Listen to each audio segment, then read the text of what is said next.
श्री कृष्ण कहते हैं, आज जब तुम यह सुन रहे हो तो समझ लेना कि यह कोई साधारण समय नहीं है। यह वही क्षण है जब मनुष्य अपने जीवन के सबसे गहरे प्रश्नों के सामने खड़ा होता है, अर्जुन की तरह, जहां सामने युद्ध है, भीतर भय है और मन सवालों से भरा हुआ है। तब श्री कृष्ण कहते हैं, हे अर्जुन, यह शरीर नश्वर है पर आत्मा अजर अमर है। तू क्यों व्यर्थ चिंता करता है? तू जिस दुख से गुजर रहा है वह तुझे तोड़ने नहीं बल्कि तुझे गढ़ने आया है। जीवन में जो भी होता है वह केवल संयोग नहीं होता, हर परिस्थिति एक शिक्षा लेकर आती है। मनुष्य का सबसे बड़ा शत्रु उसका डरा हुआ मन है और सबसे बड़ा मित्र उसका जागृत विवेक। गीता यही सिखाती है कि जब हालात हमारे अनुसार न हों तब भी हमें अपने कर्तव्य से पीछे नहीं हटना चाहिए, क्योंकि कर्म ही पूजा है और कर्म से भागना ही सबसे बड़ा पाप है। लोग कहते हैं सब्र रखो, समय बदल जाएगा, लेकिन गीता कहती है कर्म करो, समय खुद बदलेगा। तुम बार बार ये सोचते हो कि मेरे साथ ही ऐसा क्यों होता है, लेकिन श्री कृष्ण कहते हैं जो विशेष होता है उसी की परीक्षा भी विशेष होती है। जो साधारण है उसका जीवन भी साधारण होता है।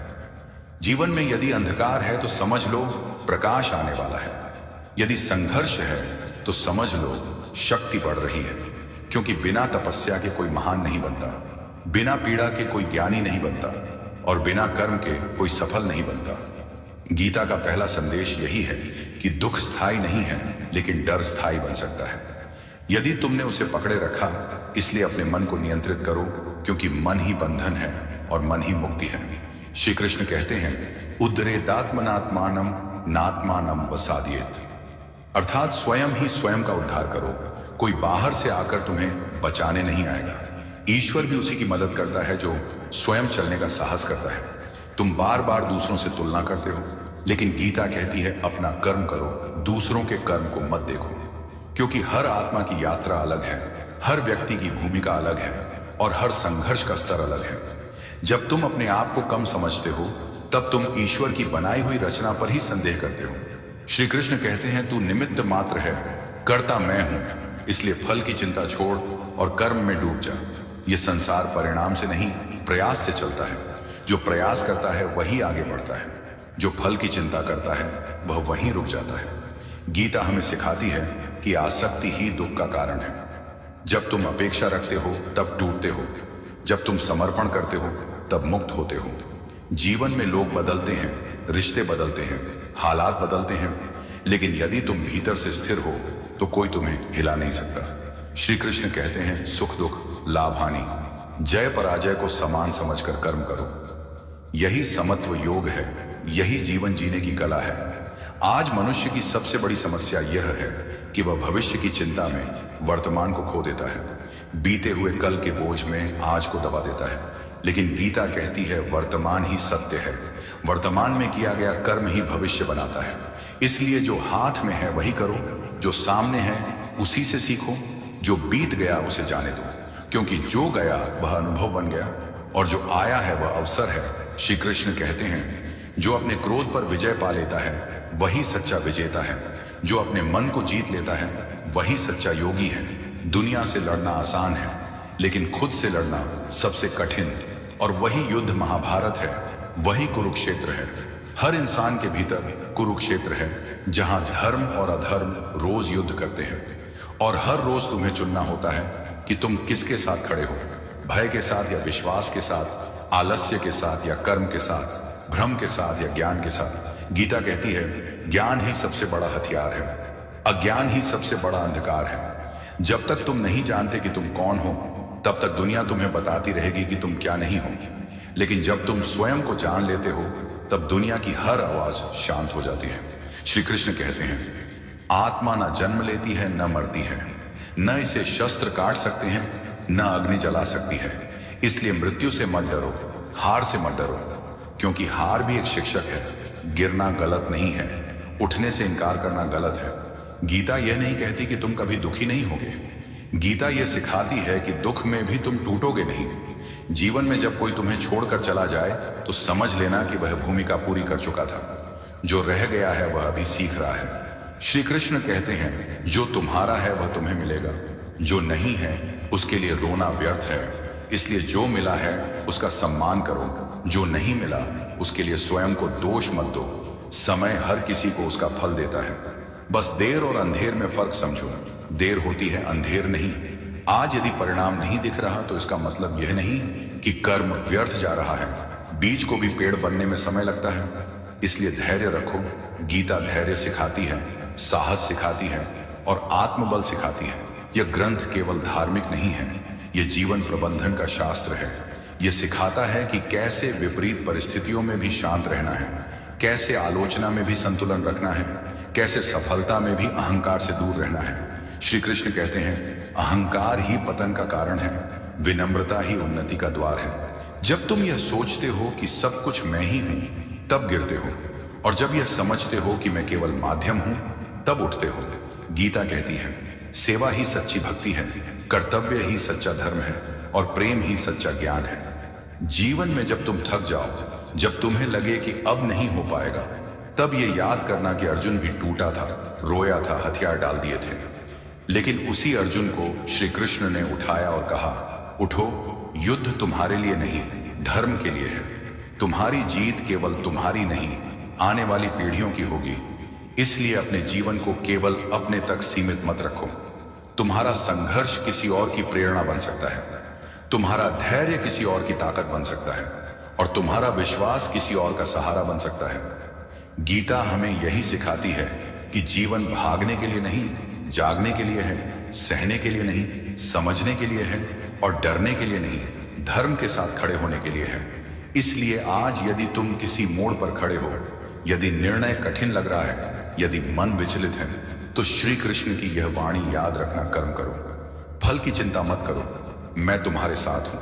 हर कदम पर, हर युद्ध में, हर गिरावट में बस तुम रुकना मत, क्योंकि जो चलता रहता है वही पहुंचता है और जो विश्वास रखता है वही विजयी होता है। क्योंकि गीता का संदेश वहीं शुरू होता है जहां मनुष्य हार मानने की कगार पर खड़ा होता है। श्री कृष्ण कहते हैं, हे अर्जुन, तू जिस भ्रम में फंसा है वही तुझे कमजोर बना रहा है। मन का भ्रम ही सबसे बड़ा बंधन है। इंसान बाहर की लड़ाइयों से नहीं बल्कि भीतर की उलझनों से हारता है। तू सोचता है कि लोग क्या कहेंगे, समाज क्या सोचेगा, परिणाम क्या होगा, लेकिन गीता कहती है, जो अपने कर्तव्य से भागता है वही सच्चा अपराधी है, क्योंकि तू अपने हिस्से का धर्म छोड़ रहा है। जीवन में सबसे बड़ी पीड़ा यह नहीं कि हमें कुछ नहीं मिला, सबसे बड़ी पीड़ा यह है कि हमने प्रयास ही नहीं किया और फिर किस्मत को दोष दे दिया। श्री कृष्ण कहते हैं, तू कर्म का अधिकारी है, फल का नहीं, क्योंकि फल मेरे हाथ में है और जो मेरे भरोसे कर्म करता है वह कभी खाली हाथ नहीं लौटता। आज तुम जिस स्थिति में हो वह तुम्हारे पिछले कर्मों का परिणाम है और आज जो कर्म तुम करोगे वही तुम्हारे आने वाले कल को तय करेगा। इसलिए वर्तमान से भाग मत। यही तेरा कुरुक्षेत्र है, यही तेरी परीक्षा है। गीता यह नहीं कहती कि सब आसान होगा, गीता यह कहती है कि तुम मजबूत बन जाओगे और जब तुम मजबूत हो जाते हो तो कठिनाइयां छोटी लगने लगती हैं। मनुष्य अक्सर यही गलती करता है कि वह परिणाम जल्दी चाहता है, लेकिन प्रकृति कभी जल्दबाजी नहीं करती। सूरज रोज निकलता है लेकिन एक दिन में दिन नहीं बदलता। बीज रोज मिट्टी में रहता है लेकिन एक दिन में वृक्ष नहीं बनता। इसलिए धैर्य रखो। धैर्य कमजोरी नहीं, शक्ति है। जो धैर्य रख सकता है वही लंबे युद्ध जीत सकता है। श्री कृष्ण कहते हैं, योगस्थ कुरु कर्माणि, अर्थात मन को स्थिर रखकर कर्म करो, क्योंकि विचलित मन गलत निर्णय लेता है। गीता हमें सिखाती है कि पहले अपने मन को साधो, क्योंकि जिसने मन को जीत लिया उसने संसार को जीत लिया। आज की दुनिया में लोग बाहर शांत दिखते हैं लेकिन भीतर अशांत होते हैं। मुस्कान चेहरे पर होती है लेकिन युद्ध मन में चलता रहता है और यही युद्ध इंसान को धीरे धीरे खोखला कर देता है। गीता कहती है, शांत मन ही सही मार्ग देख सकता है, अशांत मन हमेशा भ्रम चुनता है। इसलिए रोज अपने भीतर झांको, खुद से सवाल करो कि क्या मैं सही दिशा में चल रहा हूं या सिर्फ भीड़ का हिस्सा बना हुआ हूं। भीड़ हमेशा शोर करती है लेकिन मार्गदर्शन मौन में मिलता है। श्री कृष्ण मौन में ही अर्जुन को ज्ञान देते हैं, क्योंकि सत्य कभी चिल्लाता नहीं, सत्य बस होता है। जीवन में जब कोई तुम्हारा अपमान करे, जब कोई तुम्हें नीचा दिखाए, तब क्रोध मत करना।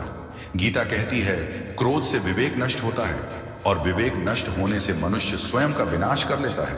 हर प्रतिक्रिया जरूरी नहीं होती, कभी कभी मौन सबसे बड़ा उत्तर होता है। और धैर्य सबसे बड़ा प्रतिशोध। समय सबका हिसाब बराबर करता है। तुम्हें किसी से बदला लेने की आवश्यकता नहीं, बस अपने कर्म पर ध्यान दो, क्योंकि जो दूसरों के लिए गड्ढा खोदता है वही पहले गिरता है। श्री कृष्ण कहते हैं आसक्ति छोड़ो, क्योंकि जब तुम किसी व्यक्ति, वस्तु या स्थिति से अत्यधिक जुड़ जाते हो तब वही तुम्हें कमजोर बना देती है। प्रेम करो लेकिन निर्भर मत बनो, रिश्ते निभाओ लेकिन स्वयं को मत खो, क्योंकि जिसने खुद को खो दिया वह किसी और को क्या देगा। आत्मसम्मान ही सच्ची संपत्ति है और आत्मबल ही सच्चा धन। गीता यह सिखाती है कि सच्चा योगी वह नहीं जो जंगलों में चला जाए। सच्चा योगी वह है जो संसार में रहकर भी संसार से बंधा ना हो, जो जिम्मेदारियां निभाए लेकिन मोह में न फंसे, जो कर्म करे लेकिन अहंकार न रखे, जो सफलता पाए लेकिन विनम्र रहे, और जो असफल हो लेकिन हिम्मत न हारे।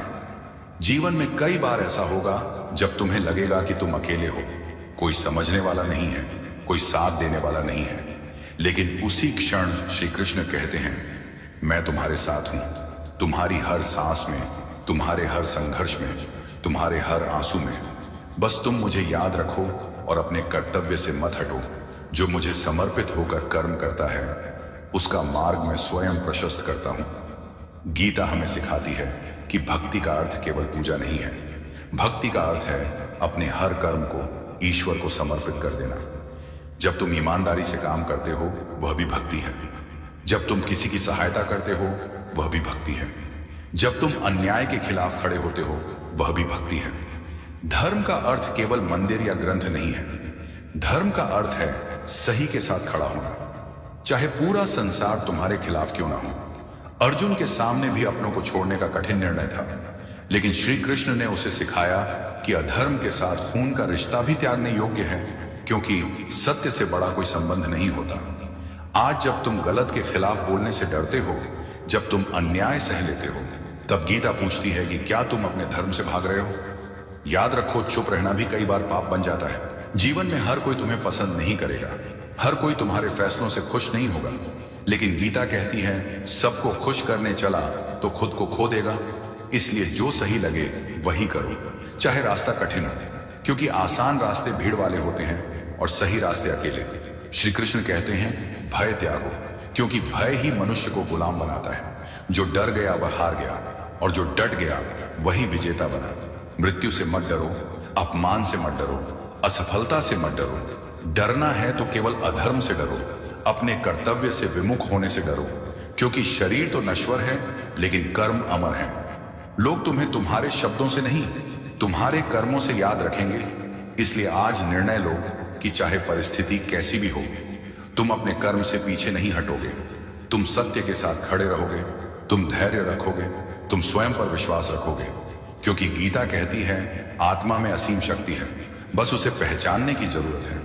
और जिस दिन तुमने अपने भीतर की उस शक्ति को पहचान लिया, उस दिन कोई भी परिस्थिति तुम्हें तोड़ नहीं पाएगी, क्योंकि तब तुम केवल शरीर नहीं रहोगे, तुम चेतना बन जाओगे, तुम विश्वास बन जाओगे, तुम कर्म बन जाओगे। क्योंकि गीता का सबसे गहरा रहस्य वहीं खुलता है जहां मनुष्य यह मान लेता है कि अब उससे नहीं होगा। श्री कृष्ण कहते हैं हे अर्जुन, थक जाना स्वाभाविक है, लेकिन रुक जाना अधर्म है, क्योंकि जो चलता रहता है वही जीवित है, और जो ठहर गया वह धीरे धीरे समाप्त होने लगता है। जीवन में जब बार बार असफलता मिले तब यह मत समझना कि ईश्वर तुम्हें दंड दे रहा है। गीता कहती है परीक्षा वही लेता है जो आगे बढ़ाना चाहता है। सोना आग में तपकर ही शुद्ध होता है, उसी प्रकार मनुष्य पीड़ा में तपकर ही परिपक्व बनता है। तुम जिन परिस्थितियों को अभिशाप समझ रहे हो वही तुम्हारे भीतर छिपी शक्ति को बाहर लाने आई है। इसलिए उनसे भागो मत, उन्हें स्वीकार करो और आगे बढ़ो। श्री कृष्ण कहते हैं जिसने समर्पण सीख लिया उसने भय पर विजय पा ली। समर्पण का अर्थ कमजोरी नहीं होता, समर्पण का अर्थ है यह जान लेना कि मैं अकेला नहीं हूं, मेरे साथ वह शक्ति है जो पूरे ब्रह्मांड को चला रही है। जब तुम यह भरोसा कर लेते हो तब तुम्हारा मन शांत हो जाता है, और शांत मन से ही सही कर्म निकलता है। गीता हमें सिखाती है कि चिंता भविष्य की कल्पना है और भय उसकी परछाई, जबकि कर्म वर्तमान की सच्चाई है। इसलिए भविष्य की चिंता छोड़कर वर्तमान में पूरी शक्ति से काम करो, क्योंकि जो अभी ठीक करता है वही आगे सुरक्षित रहता है। मनुष्य बार बार यह सोचकर टूटता है कि लोग क्या कहेंगे, लेकिन गीता कहती है लोग तो हर हाल में कहेंगे, इसीलिए उनके लिए मत जियो, अपने धर्म के लिए जियो, अपने सत्य के लिए जियो, क्योंकि अंत में तुम्हें अपने ही कर्मों के साथ अकेले खड़ा होना होगा। कोई साथ नहीं जाएगा, न नाम, न पैसा, न रिश्ते, केवल कर्म और संस्कार जाएंगे। इसलिए अपने कर्म को इतना शुद्ध बनाओ कि अंत में पछतावा न रहे। श्री कृष्ण कहते हैं, इंद्रियों पर नियंत्रण ही सच्चा तप है। जो अपनी इच्छाओं का गुलाम है वही सबसे बड़ा निर्धन है, और जो इच्छाओं पर नियंत्रण कर ले वही सबसे बड़ा सम्राट है। आज की दुनिया में लोग बाहर से बहुत सफल दिखते हैं, लेकिन भीतर इच्छाओं की आग में जल रहे होते हैं। गीता कहती है, संतोष ही सबसे बड़ा धन है। जो संतुष्ट है वही सुखी है, बाकी सब सिर्फ दौड़ में है। तुम दौड़ना छोड़कर दिशा पकड़ो, क्योंकि बिना दिशा की गति तुम्हें कहीं नहीं ले जाएगी। जीवन में जब कोई तुम्हारे साथ अन्याय करे, तुम्हें धोखा दे, तुम्हें तोड़ने की कोशिश करे, तब याद रखना कि हर व्यक्ति वही करता है जो उसके भीतर भरा होता है। तुम दूसरों की नकारात्मकता को अपने भीतर मत आने दो। गीता कहती है, जो तुम्हें गिराने आए उसे अपने मन में जगह मत दो, क्योंकि यदि तुम क्रोध, द्वेष और घृणा को भीतर रखोगे तो नुकसान तुम्हारा होगा, सामने वाले का नहीं। क्षमा कमजोरी नहीं है, क्षमा आत्मा की शक्ति है। लेकिन क्षमा का अर्थ यह नहीं कि गलत को सही मान लो।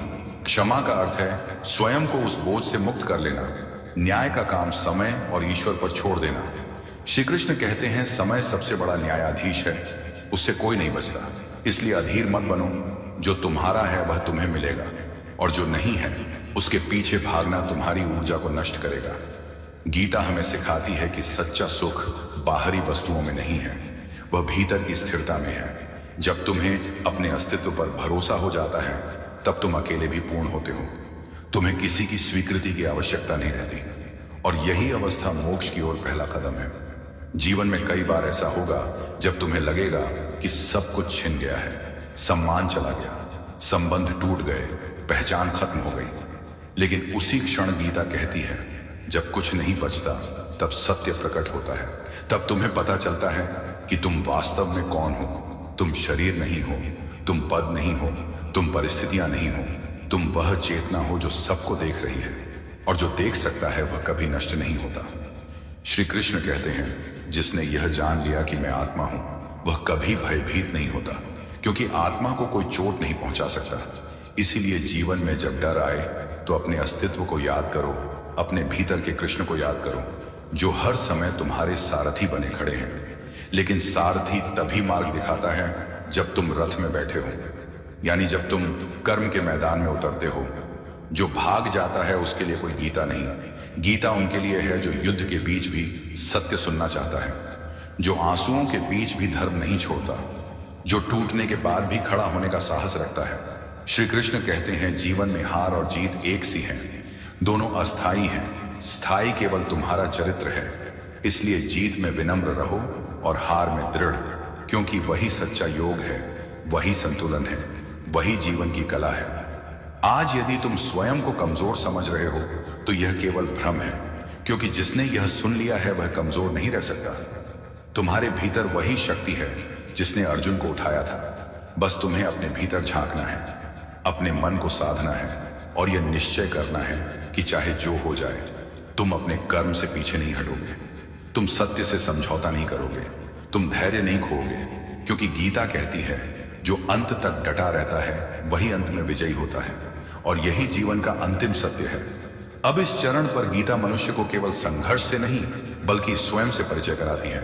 श्री कृष्ण कहते हैं, हे अर्जुन, अब तू यह समझ कि संसार में जो कुछ भी बदल रहा है वह नश्वर है। शरीर बदलता है, विचार बदलते हैं, रिश्ते बदलते हैं, परिस्थितियां बदलती हैं, लेकिन जो नहीं बदलता वही तू है, वही आत्मा है। और जिसने इस सत्य को पकड़ लिया उसके जीवन में स्थिरता आ जाती है, क्योंकि तब वह बाहरी हलचलों से नहीं डगमगाता। गीता सिखाती है कि जब तक तुम बाहर सहारा खोजते रहोगे तब तक भीतर की शक्ति सोई रहेगी, लेकिन जिस दिन तुमने अपने भीतर झांकना शुरू किया उसी दिन तुम्हारी यात्रा शुरू हो जाती है।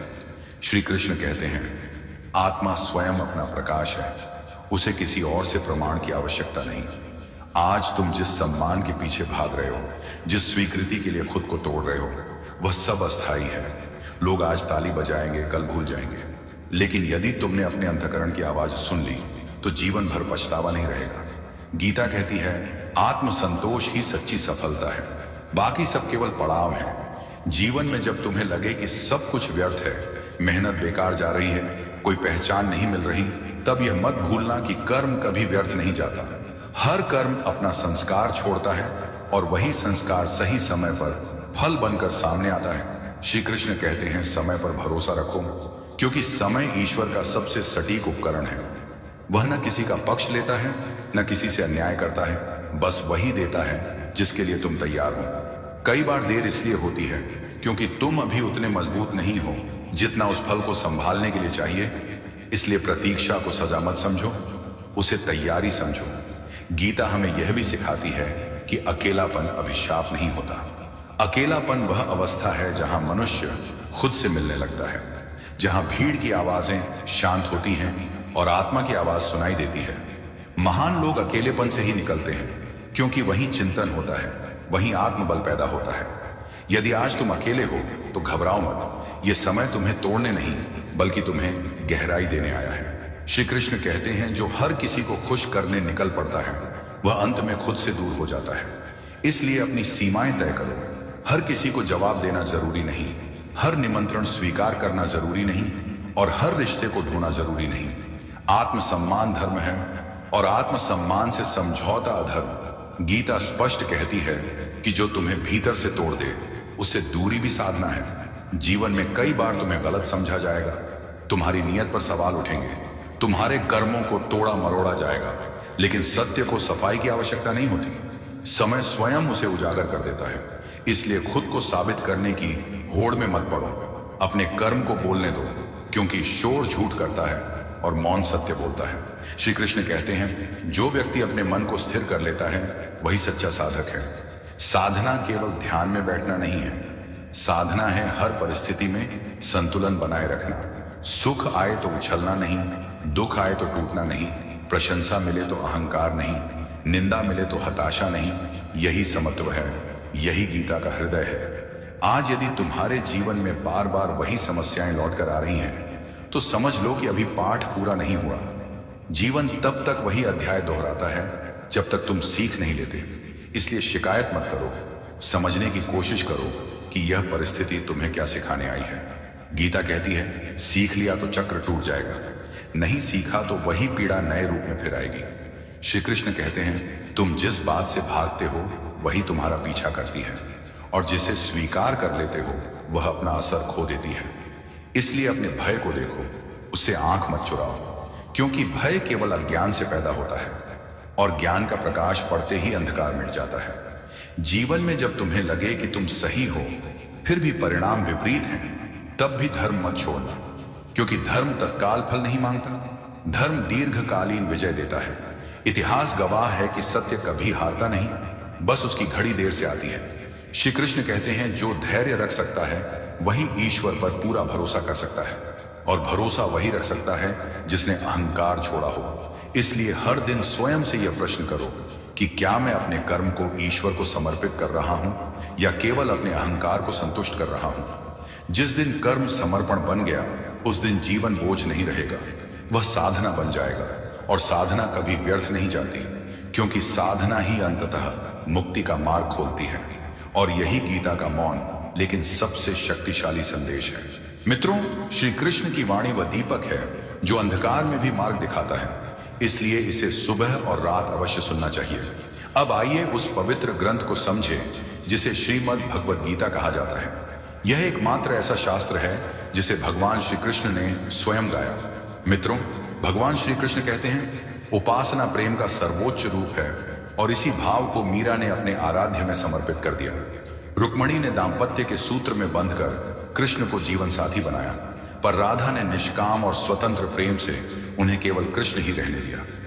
जीवन में कभी किसी के सामने अपनी सफाई देने की आदत मत बनाना, क्योंकि जिसे तुम पर भरोसा है उसे स्पष्टीकरण की जरूरत नहीं, और जिसे भरोसा नहीं वह किसी भी दलील को स्वीकार नहीं करेगा। ईश्वर कहते हैं धैर्य रखो मेरे बालक, कठिन समय भी बीत जाएगा। जिन्होंने तुम्हें पीड़ा दी है उन्हें भी अपने कर्मों का फल मिलेगा।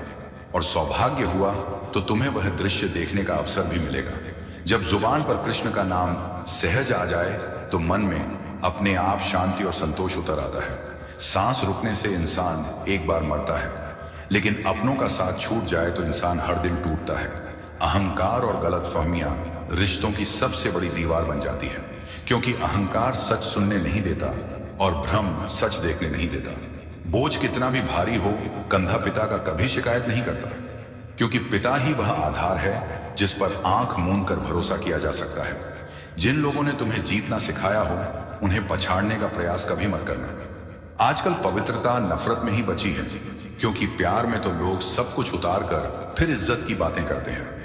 कर्म का नियम कहता है कि एक समय ऐसा जरूर आएगा जब कुछ लोग अपने व्यवहार पर पश्चाताप करेंगे कि उन्होंने तुम्हारे साथ गलत क्यों किया, और विश्वास रखो वह समय अवश्य आता है। मेरी ठोकरों से भी कुछ लोगों को ईर्ष्या है, क्योंकि वे जानते हैं कि यही ठोकरें मुझे अनुभव में आगे ले जाएंगी। अपना रुतबा समुद्र की तरह भारी नहीं, बल्कि तेल की तरह हल्का रखो, ताकि कोई भी गहराई तुम्हें डुबो ना सके। जीवन में कुछ पुण्य ऐसे भी करने चाहिए जिनका साक्षी केवल ईश्वर हो। जिंदगी का एक सूत्र याद रखो कि प्रयास तब तक जारी रहेगा जब तक विजय नहीं मिल जाती। इस राह में भूलें भी होंगी और गलत भी ठहराया जाएगा, क्योंकि यह जीवन है जहां सराहना भी मिलेगी और निंदा भी। संकट में धैर्य, समृद्धि में करुणा और विपत्ति में सहनशीलता, यही श्रेष्ठ मनुष्य की पहचान है। गिर जाना दुर्घटना है, लेकिन गिरे रहना या उठ खड़े होना तुम्हारा चुनाव है। मतलब की बातें तो सब समझ लेते हैं, पर बात का असली अर्थ बहुत कम लोग पकड़ पाते हैं। जितना रास्ता दिखाई दे उतना चलते रहो, आगे का मार्ग वहीं से स्पष्ट होगा। और यदि किरदार सच्चा और मजबूत हो तो लोग कब्र का भी रास्ता पूछकर पहुंच जाते हैं।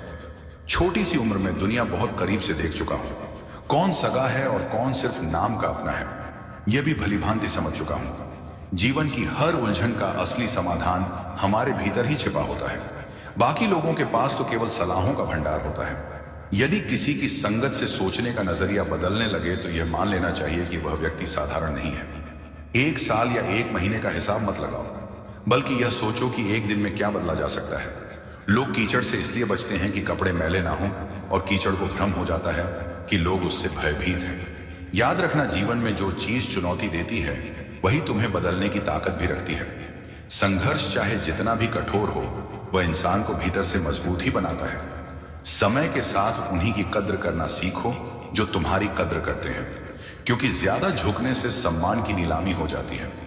यदि कुछ बड़ा करने का इरादा है तो शुरुआत की कठिनाइयों से घबराकर हार मत मानना, क्योंकि आरंभ सबसे ज्यादा कठिन होता है। किस्मत और मेहनत में साफ अंतर है। किस्मत वही देती है जो लिखा है, लेकिन मेहनत वह भी दिला देती है जो लिखा तक नहीं गया। मुझे यह नहीं पता जीत कैसे मिलेगी, पर इतना जरूर जानता हूं कि हार मानने वालों में मैं नहीं हूं। चम्मच जिस पात्र में रहता है उसे ही खाली करता है, इसीलिए हर मीठी बात करने वाले से सावधान रहना जरूरी है। सफल वही लोग बनते हैं जो दूसरों की बातों से नहीं, बल्कि अपनी मेहनत से दिशा तय करते हैं। कोशिश इतनी लगातार हो कि हारते हारते कब जीत मिल जाए इसका एहसास भी ना हो। ठीक हूं, ये शब्द तो हर किसी से कहे जा सकते हैं, लेकिन परेशान हूं, यह कहने के लिए बहुत अपना चाहिए। जीवन में दो तरह के लोग रास्ता बदल देते हैं, एक वह जो अवसर देता है और दूसरा वह जो धोखा देता है। आज के रिश्तों में ईमानदारी अक्सर कम नजर आती है, क्योंकि कुछ लोग निभाने के नाम पर भी दिखावे की बेईमानी करते हैं। ऊपर से अपनापन और भीतर से स्वार्थ, यह स्थिति सबसे ज्यादा पीड़ा देती है, क्योंकि रिश्तों की नींव विश्वास पर टिकी होती है, और जब वही टूट जाए तो सब बिखर जाता है। ऐसे खोखले रिश्तों से दूरी बना लेना ही समझदारी है। उम्र का संबंध सिर्फ वर्षों से नहीं होता। कई बार इंसान जवानी में ही खुद को बहुत पुराना महसूस करने लगता है। जीवन के अनुभव हमें तेजी से ढालते हैं, और कई बार हम उम्र से पहले समझदार बन जाते हैं, क्योंकि उम्र तो केवल एक आंकड़ा है। असल में अनुभव ही इंसान को परिपक्व बनाते हैं। मित्रों, आगे की कथा सुनने से पहले आपसे अनुरोध है कि अगर आप नए दर्शक हैं तो सत्य साधना चैनल को सब्सक्राइब कर लें। दोस्तों, हमारे भारतीय समाज में सदियों से माता पिता को ईश्वर तुल्य माना गया है, और यह विश्वास रहा है कि उनकी सेवा ही सबसे बड़ा पुण्य और सर्वोच्च कर्तव्य है। लेकिन समय के साथ साथ ये सोच कहीं ना कहीं कमजोर पड़ती जा रही है और बदलती परिस्थितियों में इसकी चमक फीकी होती दिखाई देने लगी है। आज जब भी किसी वृद्ध को वृद्धाश्रम में या सड़क के किनारे असहाय और अकेला बैठा हुआ देखा जाता है, तो मन में सबसे पहला प्रश्न यही उठता है कि आखिर वह कौन सी मजबूरी रही होगी जिसने किसी बेटे को अपने ही जन्म देने वाले माता पिता को घर से बाहर करने पर मजबूर कर दिया। क्या इसकी वजह आर्थिक तंगी होती है? क्या पारिवारिक कलह जिम्मेदार होती है, या फिर संस्कारों की कमी स्थिति को जन्म देती है? इस पूरी कथा का मूल भाव यही जानने और समझने का प्रयास करता है कि वह कौन सा कारण और वह कैसा स्वभाव होता है जो किसी बेटे के हृदय को इतना कठोर और संवेदनहीन बना देता है कि उसे मां की ममता और पिता का आजीवन त्याग दिखाई देना ही बंद हो जाता है। यह कहानी हमें बार बार यह सोचने पर विवश करती है कि हम अपने बच्चों को अच्छी पढ़ाई सुविधाएं और संसाधन तो उपलब्ध करवा रहे हैं, लेकिन क्या हम उनके भीतर वह करुणा, संवेदना और अपनापन भी बो पा रहे हैं जो परिवार और समाज को एक सूत्र में बांध कर रखता है? अक्सर लोगों की जुबान पर यह बात सुनने को मिलती है कि कलयुग आ गया है और आज के बच्चे पहले जैसे नहीं रहे, लेकिन सच्चाई इससे कहीं अधिक गहरी, जटिल और विचार करने योग्य है। जब एक मां अपने बच्चे को जन्म देती है और उसे पालती पोसती है, तो वह कभी यह गणना नहीं करती कि यह संतान बड़े होकर उसका सहारा बनेगी या नहीं। वह तो केवल निस्वार्थ भाव से अपना सुख, चयन, समय और जीवन उस बच्चे पर अर्पित कर देती है। उसी तरह एक पिता अपनी जवानी की ताकत, अपनी कमाई का हर एक हिस्सा और अपने अधूरे सपनों को बच्चों के भविष्य की नींव मजबूत करने में लगा देता है। वह स्वयं पुराने और फटे जूते पहनकर भी संतुष्ट रह लेता है, लेकिन अपने बेटे के पैरों में नए जूते डालने से पीछे नहीं हटता। वह खुद भूखा सो सकता है, पर बच्चों की थाली में कभी कमी नहीं आने देता। इतना कुछ सहने और देने के बाद जब वही माता पिता वृद्ध, कमजोर और उपेक्षित हो जाते हैं, जब उन्हें सहारे, सम्मान और साथ की सबसे ज्यादा जरूरत होती है, तब यदि उन्हें अपने ही घर से बाहर कर दिया जाए, तो यह केवल एक परिवार की नहीं बल्कि पूरे समाज की हार और नैतिक पतन का प्रतीक बन जाता है। ऐसी परिस्थितियां तब जन्म लेती हैं जब रिश्तों में भावना की जगह स्वार्थ और गणना हावी हो जाती है और बेटा यह मानने लगता है कि माँ बाप अब जिम्मेदारी नहीं बल्कि बोझ बन चुके हैं। उसी क्षण घर की नींव हिलने लगती है और दीवारों में दरारें पड़ जाती हैं। समाज में इस विषय पर कई तरह के तर्क सुनने को मिलते हैं। कुछ लोग कहते हैं कि बेटे की शादी के बाद घर का वातावरण बदल जाता है और नई बहू के आने से पारिवारिक संतुलन बिगड़ जाता है। लेकिन क्या सचमुच हर बार सिर्फ बहू का आना ही इसका कारण होता है, या फिर उस बेटे की सोच और उसके भीतर की मजबूती की कमी होती है जो सही और गलत के बीच अंतर नहीं कर पाती?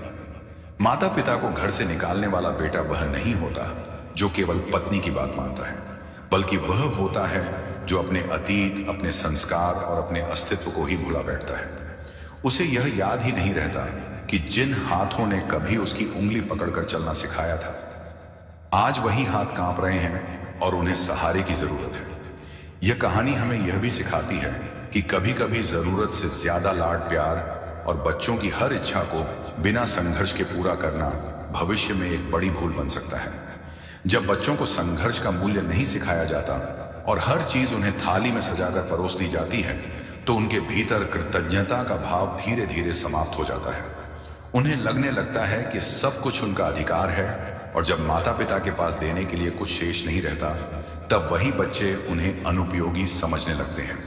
इस कथा की शुरुआत भी एक ऐसी ही सर्द और उदास शाम से होती है, जो शहर की चकाचौंध से दूर एक पुराने बस स्टैंड के पास बसे इलाके की है।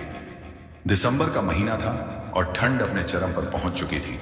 सड़कों पर घना कोहरा पसरा हुआ था और लोग अपने गर्म कपड़ों में लिपटे जल्दी जल्दी अपने घरों की ओर बढ़ रहे थे। हर किसी को अपने घर पहुंचने की जल्दबाजी थी, जहां गर्म भोजन और परिवार का स्नेह उसका इंतजार कर रहा था। लेकिन उसी भीड़ भाड़ के बीच एक कोने में, जहां स्ट्रीट लाइट की रोशनी भी ढंग से नहीं पहुंच पा रही थी, एक बुजुर्ग महिला चुपचाप बैठी हुई थी। उसकी उम्र 70 वर्ष से अधिक प्रतीत होती थी। चेहरे पर झुर्रियों का जाल फैला हुआ था और हर झुर्री मानो उसके जीवन के किसी गहरे दर्द की कहानी सुना रही थी। उसने एक पुरानी जगह जगह से फटी हुई साड़ी पहन रखी थी और ठंड से बचने के लिए एक पतला सा शॉल ओढ़ा हुआ था, जो बिल्कुल भी पर्याप्त नहीं था। उसके सफेद और बिखरे हुए बाल और आंखों में पसरा खालीपन उसकी पीड़ा को और भी गहरा बना रहा था। वह वहां से गुजरने वाले हर चेहरे को आशा भरी नजरों से देखती और फिर निराश होकर सिर झुका लेती। उसका नाम सावित्री था, लेकिन उस रास्ते से गुजरने वाले लोगों के लिए वह केवल एक बेसहारा बुढ़िया थी। कोई उसे पागल समझ रहा था तो कोई भिखारी। अगर आप बताएंगी तो शायद मैं आपकी थोड़ी सहायता कर सकूं या फिर आपको सुरक्षित आपके घर तक पहुंचा सकूं। रवि की यह बात सुनकर सावित्री ने हल्की सी मुस्कान के साथ उसकी ओर देखा और धीमे स्वर में बोली कि बेटा, घर तो वहीं छोड़ सकता है जहां इंसान की कोई कदर और जगह बची हो। जहां से किसी को अपमान और धक्कों के साथ बाहर कर दिया जाए, वहां लौटने के रास्ते खुद ब खुद बंद हो जाते हैं। लेकिन तुम्हारी आवाज और शब्दों में अपनापन है, इसलिए आज मन कर रहा है कि अपनी कहानी तुम्हें सुना दूं। हो सकता है मेरी आप बीती सुनकर किसी और बेटे या बहू की सोच बदल जाए, या फिर कोई और माता पिता मेरी तरह दर दर भटकने से बच जाए। इतना कहकर सावित्री ने अपनी पतली सी शॉल को और कसकर लपेट लिया और बीते हुए कल की गलियों में झांकते हुए बोलना शुरू किया। उसने बताया कि मेरा नाम सावित्री देवी है और कभी एक वक्त था जब मेरी जिंदगी भी खुशियों से भरी हुई थी। मेरा हंसता खेलता परिवार था, बड़ा सा मकान था, पति का मजबूत सहारा था और समाज में मान सम्मान की कोई कमी नहीं थी। मेरे पति सरकारी सेवा में ऊंचे पद पर कार्यरत थे और हम शहर के एक अच्छे और प्रतिष्ठित इलाके में रहते थे। हमारे घर में जरूरत की किसी चीज का अभाव नहीं था। मेरे दो बेटे थे जिनमें बड़ा विकास और छोटा अजय था। दोनों ही पढ़ाई में तेज थे और हमें उन पर गर्व था। मैंने और मेरे पति ने अपनी पूरी उम्र बच्चों को संवारने और आगे बढ़ाने में लगा दी और कभी अपने सुख दुख के बारे में नहीं सोचा। मुझे आज भी याद है कि मेरे पति को घूमने फिरने का बड़ा शौक था, लेकिन बच्चों की पढ़ाई और भविष्य की चिंता में उन्होंने कभी लंबी छुट्टियां नहीं ली। हम यही सोचते रहे कि जब बच्चे अपने पैरों पर खड़े हो जाएंगे तब हम भी चैन की सांस लेंगे। सावित्री की आवाज में अब हल्की सी थकान और ठहराव था। वह बता रही थी कि कैसे हमने बच्चों को बेहतरीन स्कूलों में पढ़ाया। विकास बचपन से ही शांत स्वभाव का था और अपने काम तक सीमित रहता था, जबकि अजय चंचल, भावुक और हमेशा मेरे इर्द गिर्द घूमने वाला था। मैं अक्सर अजय को ज्यादा लाड प्यार देती थी क्योंकि वह छोटा था और मुझे लगता था कि विकास समझदार है, वह अपनी दुनिया खुद बना लेगा, लेकिन अजय को हमेशा मेरी जरूरत पड़ेगी। शायद यही मेरी सबसे बड़ी भूल थी, या फिर ममता की कमजोरी। समय अपनी रफ्तार से आगे बढ़ता गया, बच्चे बड़े हुए और अच्छी नौकरियों में लग गए। विकास को एक मल्टीनेशनल कंपनी में काम मिल गया और वह दूसरे शहर चला गया। वहीं अजय भी इंजीनियर बन गया और उसे भी एक प्रतिष्ठित कंपनी में नौकरी मिल गई, लेकिन वह हमारे साथ उसी शहर में रहने लगा। मेरे पति के सेवानिवृत्त होने के बाद हमें लगा कि अब हमारी जिम्मेदारियां पूरी हो चुकी हैं। पेंशन और जमा पूंजी से हमारा जीवन आराम से चल रहा था और हमने मन ही मन तय कर लिया था कि अब शांति से भगवान का नाम लेंगे और बच्चों की गृहस्थी बचती हुई देखेंगे। हमने बड़े बेटे विकास का विवाह एक सुशील और संस्कारी लड़की से कर दिया। वह दूर शहर में रहता था, इसलिए त्योहारों पर ही घर आ पाता था। वह अपनी नौकरी और पत्नी के साथ खुश था और हमें उससे कोई शिकायत नहीं थी, बल्कि हमें खुशी थी कि वह अपने जीवन में सफल है।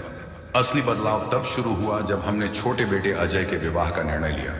अजय हमारी आंखों का तारा था और वह अक्सर कहता था कि माँ, मैं आपको कभी छोड़कर नहीं जाऊंगा। शादी भी करूंगा तो ऐसी लड़की से जो आपकी सेवा करे और आपको आंखों पर बिठा कर रखे।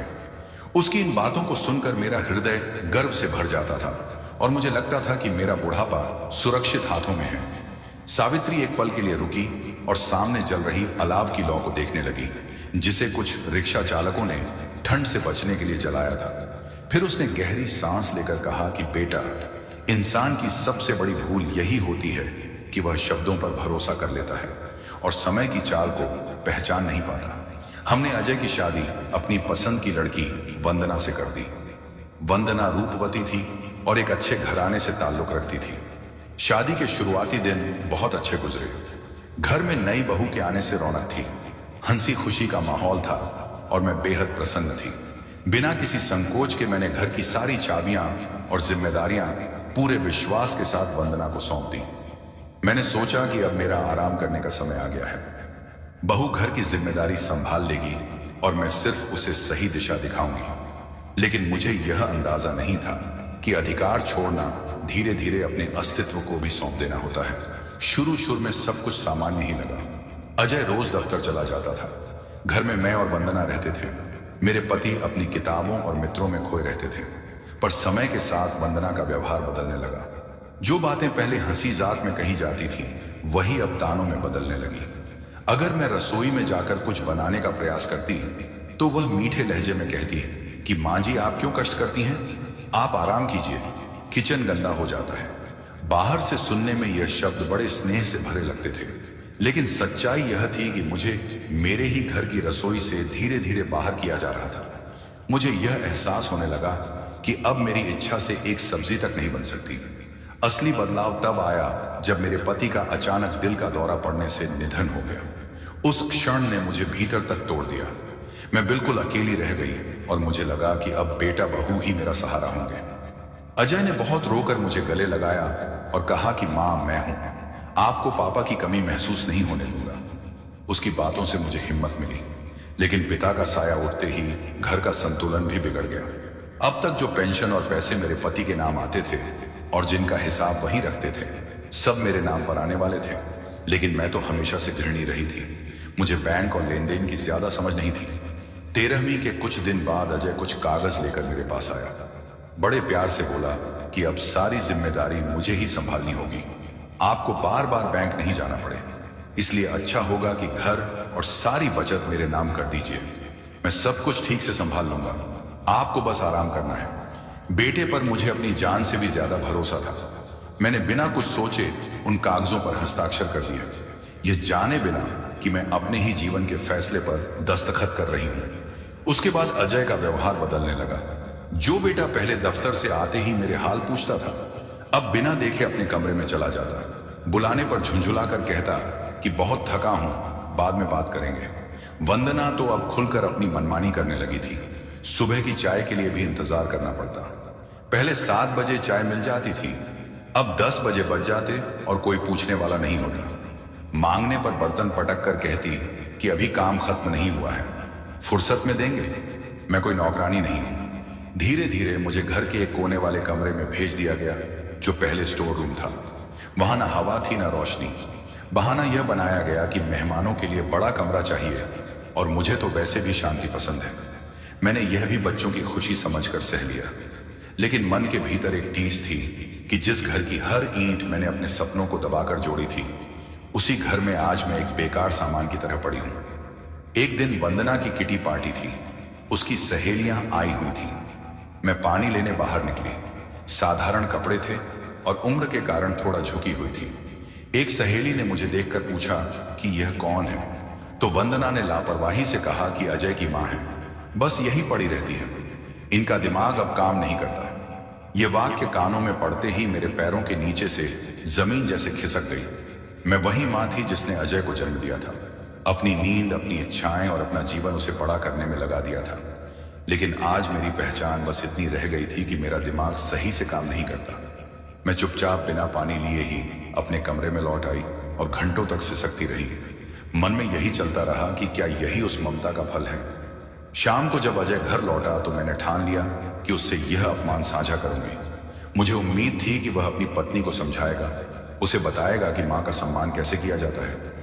लेकिन जब मैंने कांपती आवाज में कहा कि बेटा वंदना सबके सामने मुझे नीचा दिखाती है, तो अजय का जवाब सुनकर मैं अंदर तक सुन्न रह गई। उसने झुंझुलाकर कहा कि मां, आप हर छोटी बात को इतना बड़ा क्यों बना लेती हैं। वंदना दिन भर घर के काम से थक जाती है, अगर मुंह से कुछ निकल भी गया तो क्या हो गया, आप भी तो अब बूढ़ी हो गई हैं, थोड़ा एडजस्ट करना सीख लीजिए। एडजस्ट, यह शब्द मेरे सीने में तीर की तरह ढस गया। जिसने पूरी जिंदगी समझौते किए, त्याग किए, आज उसी को यह सीख दी जा रही थी। सावित्री ने भारी सांस ली और रवि की तरफ देखा, मानो अपने टूटे मन को समेट रही हो, और कहा कि बेटा, घर सिर्फ दीवारों से नहीं टूटता, घर तब ढाता है जब उसमें रहने वालों के दिलों से सम्मान खत्म हो जाता है। उस पल मुझे समझ आ गया था कि इस घर में मेरी जरूरत अब खत्म हो चुकी है। लेकिन यह तो सिर्फ शुरुआत थी। असली अपमान का सिलसिला तो अभी आगे आने वाला था, जिसने मुझे एक दिन सड़क तक पहुंचा दिया। सावित्री ने अपनी शॉल को और कसकर लपेट लिया, जैसे बीती यादों की ठंड से खुद को बचा रही हो, और फिर बोली कि बेटा, एडजस्ट करना और समझौता करना औरतों को बचपन से सिखाया जाता है। पहले पिता के घर, फिर पति के घर और आखिर में बेटे के घर। लेकिन मैंने कभी नहीं सोचा था कि जिस घर को मैंने अपने खून पसीने से खड़ा किया, उसी में मुझे एक अनचाहे मेहमान की तरह जीना पड़ेगा। अजय के उस वाक्य ने कि मां एडजस्ट करना सीखिए, मेरे भीतर कुछ तोड़ दिया था। फिर भी मैं चुप रही, ये सोचकर कि शायद समय के साथ सब ठीक हो जाएगा। लेकिन समय के साथ हालात सुधरने के बजाय और बिगड़ते चले गए। मेरे कमरे की सफाई बंद हो गई, कोई मुझसे दो शब्द बोलने नहीं आता। मेरा पूरा दिन उस अंधेरे कमरे में दीवारों को निहारते बीतने लगा। सबसे ज्यादा पीड़ा खाने को लेकर शुरू हुई। पहले भले रूखा सूखा ही सही खाना समय पर मिल जाता था, लेकिन धीरे धीरे उसमें भी कटौती होने लगी। वंदना अक्सर सुबह का नाश्ता बनाना भूल जाती और जब मैं 11 बजे भूख से बेहाल रसोई में पहुंचती तो वह कहती कि माँ जी आज लेट हो गया, अब सीधे दोपहर का खाना बनेगा। भूख सहन नहीं होती तो मैं बिस्कुट या पानी से पेट भर लेती। कई बार रात का बचा हुआ खाना दोपहर में परोस दिया जाता। बासी रोटियां जो शायद कूड़ेदान के लिए थीं, वही मेरी थाली में रख दी जाती। एक दिन वंदना ने राजमा चावल बनाए। खुशबू मेरे कमरे तक आ रही थी और मुझे लगा कि आज शायद मुझे भी अच्छा खाना मिलेगा। लेकिन दोपहर में जो थाली आई उसमें सिर्फ सादे चावल और पतली सी दाल थी। मैंने पूछा कि बहू आज तो राजमा बना था, तो उसने बेरुखी से कहा कि माँ जी राजमा कम पड़ गया, वह मैंने अजय के लिए रात को बचा लिया है। बुढ़ापे में वैसे भी भारी खाना नहीं बचता, आप यही खा लीजिए, यह आपके लिए ठीक है। मेरे ही घर की रसोई में बना खाना मेरे ही बेटे के लिए बचाकर रखा गया था और मुझे मेरी सेहत का बहाना देकर टाल दिया गया था। उस दिन मैंने वह दाल चावल नहीं खाए, बस आंसुओं को पीती रही। और जब रात को अजय मजे से राजमा खा रहा था, उसने एक बार भी यह नहीं पूछा कि माँ ने क्या खाया है। वो अपनी पत्नी के साथ हंसी जाक में डूबा रहता और मैं उसी घर के एक कोने में अपने कमरे में भूखी और बेबस पड़ी रहती। उम्र के साथ शरीर की परेशानियां तो स्वाभाविक होती ही हैं, लेकिन जब मन भीतर से टूट जाए तो देह भी जल्दी साथ छोड़ देती है। ठंड ने दस्तक दे दी थी और मेरे जोड़ों में असहनीय दर्द रहने लगा था। पहले मैं नियमित रूप से डॉक्टर को दिखाती थी, जांच करवाती थी और समय पर दवाइयां लेती थी, मगर जब से पैसों और बैंक से जुड़े सारे काम अजय के हाथों में चले गए थे, मेरे पास अपने इलाज के लिए भी कुछ नहीं बचा था। मैंने उससे विनती की कि बेटा, घुटनों में बहुत पीड़ा है और बीपी की दवाइयां भी खत्म हो चुकी हैं, मुझे डॉक्टर के पास ले चलो। लेकिन उसने मोबाइल से नजर हटाए बिना ही कहा कि अभी ऑफिस का बहुत काम है, समय नहीं है, कोई बाम या विक्स लगा लो, ठीक हो जाएगा। मैंने 2-3 बार फिर याद दिलाया, पर हर बार उसके पास कोई ना कोई बहाना तैयार रहता। हद तो उस रात हो गई जब मेरी हालत बहुत ज्यादा बिगड़ गई। तेज बुखार चढ़ आया और मैं ठंड से कांपने लगी। गला सूख रहा था और आवाज भी नहीं निकल रही थी। बड़ी मुश्किल से हिम्मत जुटाकर मैंने अजय को पुकारा। वह और वंदना अपने कमरे में सो रहे थे। मेरी आवाज बार फिर याद दिलाया, पर हर बार उसके पास कोई ना कोई बहाना तैयार रहता। हद तो उस रात हो गई जब मेरी हालत बहुत ज्यादा बिगड़ गई। तेज बुखार चढ़ आया और मैं ठंड से कांपने लगी। गला सूख रहा था और आवाज भी नहीं निकल रही थी। बड़ी मुश्किल से हिम्मत जुटाकर मैंने अजय को पुकारा। वह और वंदना अपने कमरे में सो रहे थे। मेरी आवाज सुनकर काफी देर बाद वह बाहर आया। माथे पर हाथ रखकर झुंझलाते हुए बोला कि माँ, आपको भी रात में ही बीमार पड़ना होता है, सुबह देख लेंगे, अभी सो जाओ। और मुझे एक पानी की बोतल पकड़ा कर चला गया। पूरी रात मैं बुखार में तपती रही, दर्द से करहती रही, लेकिन कोई मुझे देखने तक नहीं आया। उस अंधेरी रात ने मुझे यह एहसास करा दिया कि अगर मैं मर भी जाऊं तो शायद इन्हें कोई फर्क नहीं पड़ेगा, बल्कि मन ही मन यही सोचेंगे कि एक बोझ कम हो गया। रवि, तुम सोच रहेगे कि मेरा बड़ा बेटा विकास इस सबसे अनजान क्यों रहा? क्या मैंने उसे कुछ नहीं बताया? सच तो यह है कि मैंने कई बार कोशिश की। हमारे घर में एक लैंडलाइन फोन था और मौका मिलते ही मैं विकास को फोन करना चाहती थी, लेकिन जैसे ही मैं रिसीवर उठाती, वंदना कहीं ना कहीं से आकर मेरे पास खड़ी हो जाती, ये देखने और सुनने के लिए कि मैं किससे बात कर रही हूं। उसके डर से मैं विकास से खुलकर कुछ नहीं कह पाती थी और बस यही बोलती थी कि बेटा, मैं ठीक हूं, तुम खुश रहो। एक माँ कभी अपने बेटे का घर नहीं तोड़ना चाहती। मुझे लगता था कि अगर मैंने विकास से अजय की शिकायत की तो दोनों भाइयों के बीच कड़वाहट आ जाएगी और मैं नहीं चाहती थी कि मेरी वजह से मेरे बच्चों में दुश्मनी पैदा हो। शायद यही मेरी ममता की सबसे बड़ी कमजोरी थी, लेकिन अन्याय की भी एक सीमा होती है। एक दिन अजय अपना पुराना मोबाइल घर पर भूल गया। मुझे लगा यही मौका है विकास से सच कहने का। कांपते हाथों से मैंने उसका नंबर मिलाया। जैसे ही उसने हेलो कहा, मेरा धैर्य टूट गया और मैं फूट फूट कर रोने लगी। मैंने कहा कि बेटा, मुझे यहाँ से ले जाओ, मैं यहाँ बहुत दुखी हूँ, मुझे यहाँ ढंग से खाना भी नहीं मिलता। मैं इतना ही कह पाई थी कि अचानक किसी ने मेरे हाथ से फोन छीन लिया। मुड़कर देखा तो अजय सामने खड़ा था। वह अपना फोन लेने वापस आया था और मेरी सारी बातें सुन चुका था। उस दिन मैंने अपने बेटे का ऐसा चेहरा देखा जिसकी कल्पना भी मैंने कभी नहीं की थी। उसकी आंखों में गुस्सा और नफरत साफ झलक रही थी। उसने फोन को सोफे पर पटका और मेरे कंधों को पकड़कर जोर से झकझोरते हुए चिल्लाया कि मैंने तुम्हें छत दी, खाना दिया और तुम मेरे ही भाई से मेरी शिकायत कर रही हो। तुम चाहती हो कि वह मुझे गलत समझे और हमारे बीच दरार पड़ जाए। मैंने हाथ जोड़कर कहा कि नहीं बेटा, मैं तो बस अपना दर्द बता रही थी, लेकिन वह सुनने को तैयार नहीं था। तभी वंदना भी वहां आ गई और उसने माहौल को और जहरीला बना दिया। वह बोली कि मैंने तो पहले ही कहा था, ये बुढ़िया हमें चैन से जीने नहीं देगी। ये चाहती है कि पूरे खानदान में हमारी बेइज्जती हो। उस दिन के बाद से मेरी बची खुची स्वतंत्रता भी मुझसे छीन ली गई। अजय ने सबसे पहले घर का लैंडलाइन फोन कटवा दिया ताकि मैं किसी से संपर्क न कर सकूं। फिर मेरे बाहर निकलने पर भी रोक लगा दी गई और अगर कोई पड़ोसी या रिश्तेदार दरवाजे तक आ भी जाता तो मुझे तुरंत कमरे में बंद कर दिया जाता और सबके सामने यह कह दिया जाता कि माँ जी की तबीयत ठीक नहीं रहती, वो आराम कर रही है। इस तरह मैं अपने ही घर में एक कैदी की तरह जीने लगी, जहां ना तो किसी से बात करने की इजाजत थी और ना ही अपने दुख को किसी के सामने रोने का हक।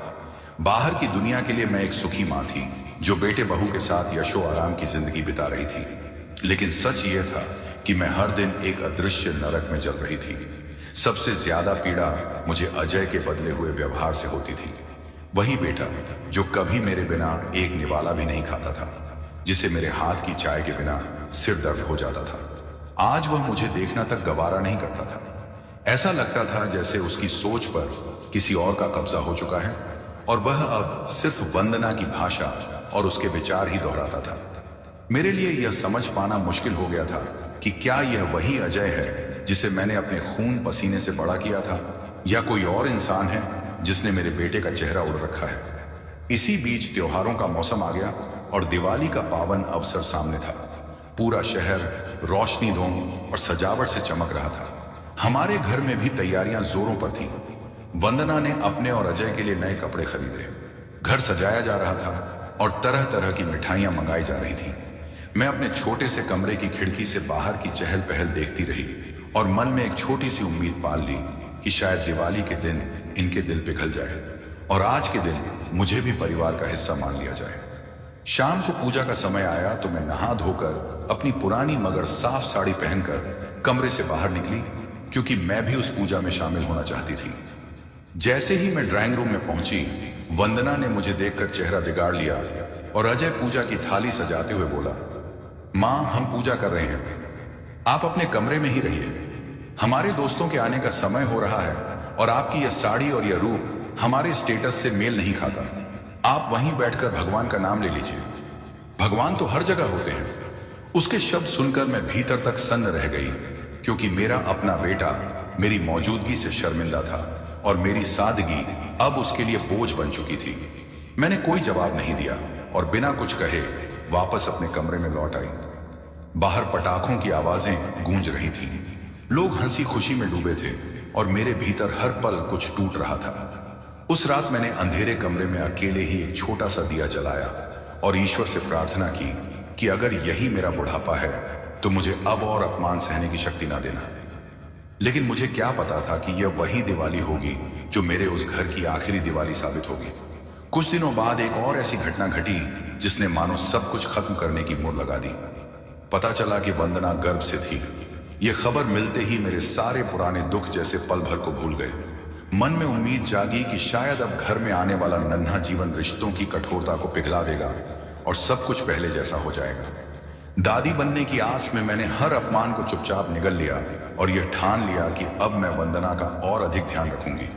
शायद मेरे स्नेह से उसका मन बदल जाए। मैं भोर में उठी और उसके लिए दलिया बनाने लगी, जैसा हमारे समय में गर्भवती स्त्रियों को दिया जाता था। रसोई में मैं पूरे अपनत्व से भोजन तैयार कर रही थी। तभी वंदना वहां आ गई। उसने मुझे गैस पर कुछ पकाते देखा और बिना कुछ पूछे ऊंची आवाज में चिल्लाने लगी कि मैंने फिर उसकी किचन गंदी कर दी है और उसने मना किया था कि मैं यहां ना आया करूं। मैंने शांति और प्रेम से समझाने का प्रयास किया कि बहू तुम मां बनने वाली हो, यह तुम्हारी और बच्चे की सेहत के लिए अच्छा है। लेकिन उसने मेरी एक भी बात सुने बिना अजय को जोर से पुकारा। अजय दौड़कर आया और वंदना ने आंसुओं का नाटक करते हुए कहा कि देखो मां, मुझे परेशान कर रही है। ये मुझे जबरदस्ती वह चीजें खिलाना चाहती है जो मुझे बिल्कुल पसंद नहीं है और इससे मुझे मानसिक तनाव हो रहा है, जबकि डॉक्टर ने कहा है कि यह स्ट्रेस बच्चे के लिए खतरनाक होता है। अजय ने बिना कुछ सोचे समझे मेरा हाथ पकड़ा और मुझे रसोई से बाहर जोर से धक्का दे दिया। उस झटके से मैं खुद को संभाल नहीं पाई और सीधी दीवार से जा टकराई। सिर में गहरी चोट लगी, लेकिन उसे इसकी कोई परवाह नहीं थी। उसने उंगली उठाकर सख्त लहजे में चेतावनी दी कि मां, यह आखिरी बार कह रहा हूं, वंदना और मेरे होने वाले बच्चे से दूर रहना। अगर तुम्हारी वजह से उसे जरा सी भी तकलीफ हुई तो परिणाम बहुत बुरा होगा। तुम इस घर में बस एक कोने में पड़ी रहो, यही तुम्हारे लिए ठीक है। उस दिन लगा कि वह धक्का केवल शरीर को नहीं बल्कि आत्मा को भी चीर गया था। उसी क्षण मुझे एहसास हो गया कि इस घर में मेरे लिए अब कोई जगह नहीं बची है और मैं सिर्फ एक बेकार सामान बन चुकी हूं जिसे बाहर फेंकने का बहाना वे ढूंढ रहे हैं, और वह बहाना उन्हें जल्दी ही मिल भी गया। रवि जब अपना ही खून पानी बन जाए तो परायों से क्या शिकायत की जाए। अब मुझे हर पल डर सताने लगा था। ऐसा लगता था कि किसी भी दिन मेरे साथ कुछ बहुत गलत हो सकता है। रातों की नींद उड़ चुकी थी और हर छोटी सी आहट पर लगता था कि अजय आ रहा है। एक मां का अपने ही बेटे से डर जाना, इससे बड़ा दुर्भाग्य और क्या हो सकता है। मगर जो होना तय होता है उसे कोई नहीं टाल सकता। वह काली मनहूस घड़ी भी आखिर आ ही गई जिसने मुझे आज इस सड़क पर ला बैठाया। सावित्री ने अपनी कांपती हुई उंगलियों से आंखों के कोने पहुंचे और गहरी सांस ली। अलाव की आग अब धीमी पड़ रही थी, लेकिन उसकी कहानी की तपन रवि के दिल को जलाए जा रही थी। उसने अपनी बात वहीं से आगे बढ़ाई जहां वह रुकी थी कि वह मनहूस दिन भी आ ही गया। उस दिन घर में वंदना की गोद भराई की रस्म की तैयारियां चल रही थी, मगर मुझे सख्त आदेश दे दिया गया था कि मैं अपने कमरे से बाहर ना निकलूं। घर मेहमानों से पूरा आंगन भरा पड़ा था। चारों तरफ हंसी, ढाकों और बातें करने की आवाजें गूंज रही थी, लेकिन मैं अपने अंधेरे से कमरे में चुपचाप बैठी केवल सामने की दीवार को निहार रही थी। गला सूखने लगा तो बहुत हिम्मत जुटाकर पानी पीने बाहर निकली, पर शायद मेरी किस्मत को उसी पल कोई और ही खेल खेलना था। ठीक उसी वक्त वंदना हाथ में पानी का जग लिए सामने से आ रही थी। अचानक उसका पैर फिसला, या शायद उसे चक्कर आ गया और वह लड़खड़ाने लगी। मां का दिल था, खुद को रोक नहीं पाई और उसे संभालने के लिए तेजी से आगे बढ़ी। उसे गिरने से तो बचा लिया, मगर घबराहट में उसके हाथ से जग छूट गया और पानी फर्श पर फैल गया। आवाज सुनते ही अजय और कई रिश्तेदार दौड़ते हुए वहां आ गए, इससे पहले कि मैं अपनी सफाई दे पाती। वंदना फूट फूट कर रोने लगी और अजय की तरफ देखते हुए चीख कर बोली कि देखो अजय, मैंने पहले ही कहा था कि यह बुढ़िया मुझे मार डालना चाहती है। इसने जानबूझकर मुझे धक्का दिया ताकि मेरा बच्चा गिर जाए। यह नहीं चाहती कि इस घर में कोई वारिस आए। उसकी बात सुनकर मैं पत्थर सी जड़ हो गई, पैरों के नीचे से जैसे जमीन खिसक गई। मैं चिल्लाई कि नहीं बेटा, मैं तो उसे बचा रही थी, लेकिन अजय की आंखों पर जैसे अंधापन छा गया था। उसने मेरी एक भी बात नहीं सुनी। सबके सामने रिश्तेदारों की भीड़ के बीच उसने मेरा गिरेबान पकड़ लिया और झकझोरते हुए बोला कि अब बहुत हो चुका, मैं अपनी पत्नी और बच्चे की जान खतरे में नहीं डाल सकता।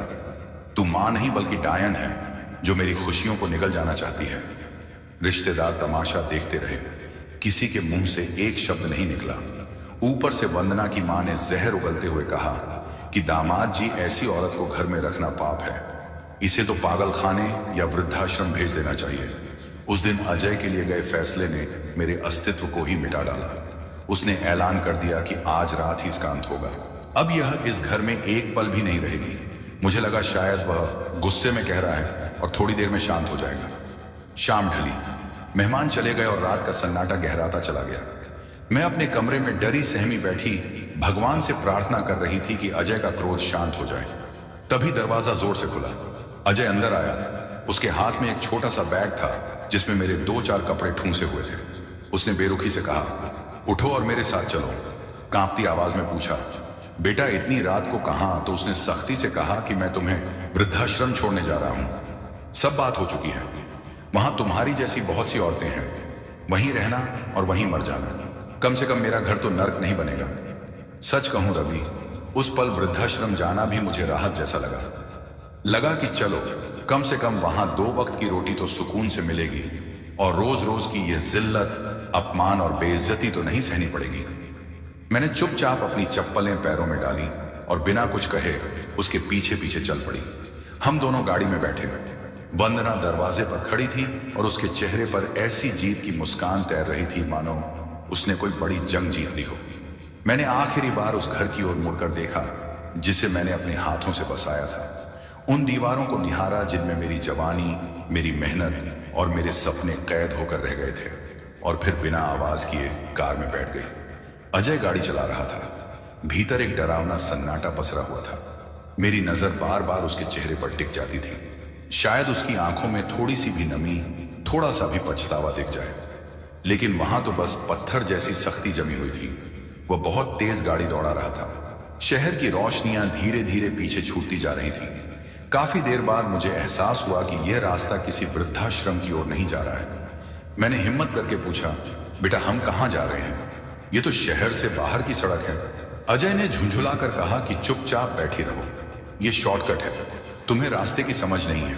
मेरा दिल घबराने लगा। चारों तरफ सुनसान सड़कें थीं, घना अंधेरा और कोहरे की चादर फैली हुई थी। दिल जोर जोर से धड़कने लगा। लगभग 1 घंटे बाद अजय ने गाड़ी एक वीरान से बस स्टॉप के पास रोक दी। वही जगह है जहां से थोड़ी दूरी पर आज हम बैठे हैं। तब यहां इतना सन्नाटा नहीं था। कुछ ट्रक खड़े हुआ करते थे।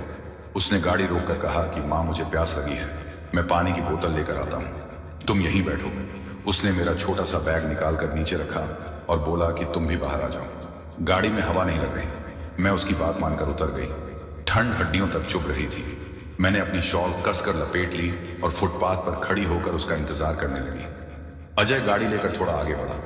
मुझे लगा शायद किसी दुकान पर रोक रहा होगा, लेकिन तभी मैंने देखा कि उसने अचानक गाड़ी की रफ्तार बढ़ा दी और वह तेजी से आगे निकल गया। मैं कुछ समझ नहीं पाई। सोचा शायद आगे जाकर यू टर्न लेगा। मैं वहीं खड़ी रही। 10 मिनट बीत गए, फिर आधा घंटा गुजर गया। ठंड से मेरे हाथ पैर सुन्न पड़ने लगे और सन्नाटा जैसे चीखने लगा। तभी धीरे धीरे मुझे सच्चाई समझ आने लगी। मेरा बेटा पानी लेने नहीं गया था, वह मुझे यहां छोड़ने आया था। वह मुझे किसी वृद्धाश्रम ले जाने वाला नहीं था, क्योंकि वहां पैसे देने पड़ते और कागजी औपचारिकताएं करनी पड़ती। उसने सबसे आसान रास्ता चुना था, अपनी बूढ़ी मां को एक लावारिस जानवर की तरह सड़क के किनारे फेंक देने का। जब मुझे पूरा यकीन हो गया कि वह लौट कर नहीं आएगा, तो मैं वहीं सड़क के किनारे बैठकर फूट फूट कर रोने लगी। मैं अजय का नाम लेकर पुकारती रही, लेकिन मेरी आवाज सुनने वाला वहां कोई नहीं था, सिवाय आवारा कुत्तों के जो मेरी सिसकियों की आवाज सुनकर इधर उधर भौंक रहे थे। उस रात ने मेरी जिंदगी को जैसे थाम लिया था और वह सबसे लंबी, सबसे भयावह रात बन गई। मेरे पास ना तो पैसे थे, ना कोई मोबाइल, और ना ही यह समझ कि मैं आखिर किस जगह पर खड़ी हूं। मेरे साथ बस एक छोटा सा थैला था जिसमें 2 पुरानी साड़ियां और एक फटा हुआ स्वेटर पड़ा था। पूरी रात मैं ठंड में कांपती रही। देह से ज्यादा मन ठिठुर रहा था। दिमाग में बार बार वही सवाल उठता रहा कि मेरा दोष आखिर क्या था। क्या जरूरत से ज्यादा प्यार करना अपराध होता है? क्या अपने बच्चों पर सब कुछ लुटा देना कोई मूर्खता है? जिस बेटे के रास्ते से मैंने कभी कंकड़ तक हटाए, आज उसी ने मुझे इन नुकीले पत्थरों पर रात गुजारने के लिए छोड़ दिया था। जब सुबह की हल्की रोशनी फैली तो आसपास की दुकानों के लोगों की नजर मुझ पर पड़ी। किसी ने मुझे सनकी समझा, किसी ने भिखारे पेट में आग लगी थी, लेकिन शर्म ने मेरे होंठ सी दिए। जो औरत कभी दूसरों को दान दिया करती थी, आज वही एक एक कौर के लिए तरस रही थी। शुरू के कुछ दिनों तक दिल के किसी कोने में यह उम्मीद जिंदा रही कि शायद अजय को अपनी गलती का एहसास हो जाए, वह मुझे ढूंढता हुआ लौट आए। हर गुजरती गाड़ी को देखकर लगता कि शायद वहीं आया हूं, लेकिन दिन हफ्तों में बदल गए और हफ्ते महीनों में ना अजय आया और ना ही विकास। मुझे नहीं मालूम अजय ने विकास को क्या कहानी सुनाई होगी। शायद कहा होगा कि मां अपनी मर्जी से चली गई, या यह भी संभव है कि उसने यह कह दिया हो कि मां अब इस दुनिया में नहीं रही। अब सच जानने की इच्छा भी खत्म हो चुकी थी। उस पहली रात के बाद मैंने इसी सड़क को अपना ठिकाना मान लिया। यहां कोई ताना नहीं देता, कोई बोझ कहकर धकेलता नहीं। जो मिल जाता है वही खा लेती हूँ, जहां जगह मिलती है वहीं सिर रख देती हूँ। यहाँ के रिक्शे वाले, चाय बेचने वाले मेरे सगे बेटों से कहीं ज्यादा इंसानियत दिखाते हैं। कम से कम वे मुझे अपमान की नजर से नहीं देखते। कभी कोई पुराना कंबल थमा देता है, कभी कोई गर्म खाना। जिंदगी बस सरक रही है, जैसे समय काटा जा रहा हो। मौत के इंतजार में सावित्री चुप हो गई। आंखों के आंसू सूख चुके थे, लेकिन चेहरे पर गहरा दर्द जम गया था। रवि स्तब्ध बैठा था, उसके पास कहने को कुछ नहीं बचा था। समाज का यह सड़ा हुआ सच उसके सामने खड़ा था। वह सोच रहा था कि कोई इंसान इतना नीचे कैसे गिर सकता है।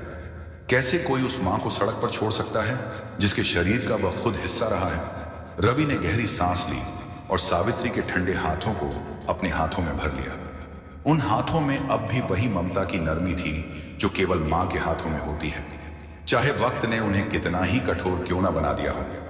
भारी आवाज में रवि ने पूछा कि मां जी, क्या आपने कभी पुलिस जाने का विचार नहीं किया? आप शिकायत कर सकती थी, कानून बुजुर्गों के लिए है। सावित्री ने फीकी मुस्कान के साथ उसे देखा और बोली कि बेटा, पुलिस और कानून उनके लिए होते हैं जो लड़ना चाहते हैं। मैं किससे लड़ती? अपने ही जिगर के टुकड़े से। अगर मैं वहां जाती तो अजय जेल चला जाता, उसकी बदनामी होती, उसकी नौकरी चली जाती, और चाहे उसने मेरे साथ कितना भी अन्याय किया हो। मैं मां हूं, अपने जीते जी अपने बेटे को तबाह होते नहीं देख सकती।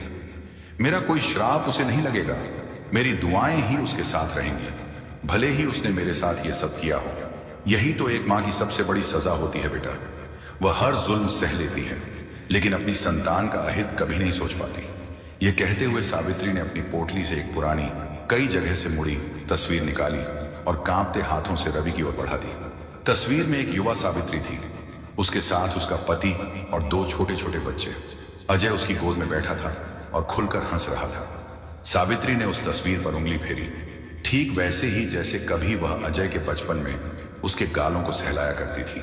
बहुत धीमी और टूटी हुई आवाज में वह बोली, देखो कितना मासूम लगता था यह। मुझे कई बार लगता है कि जिसने मुझे यहां बेसहारा छोड़ा वह मेरा अजय था ही नहीं। मेरा अजय तो शायद कहीं खो गया है। जो आया था वह सिर्फ वंदना का पति था, मेरा बेटा नहीं।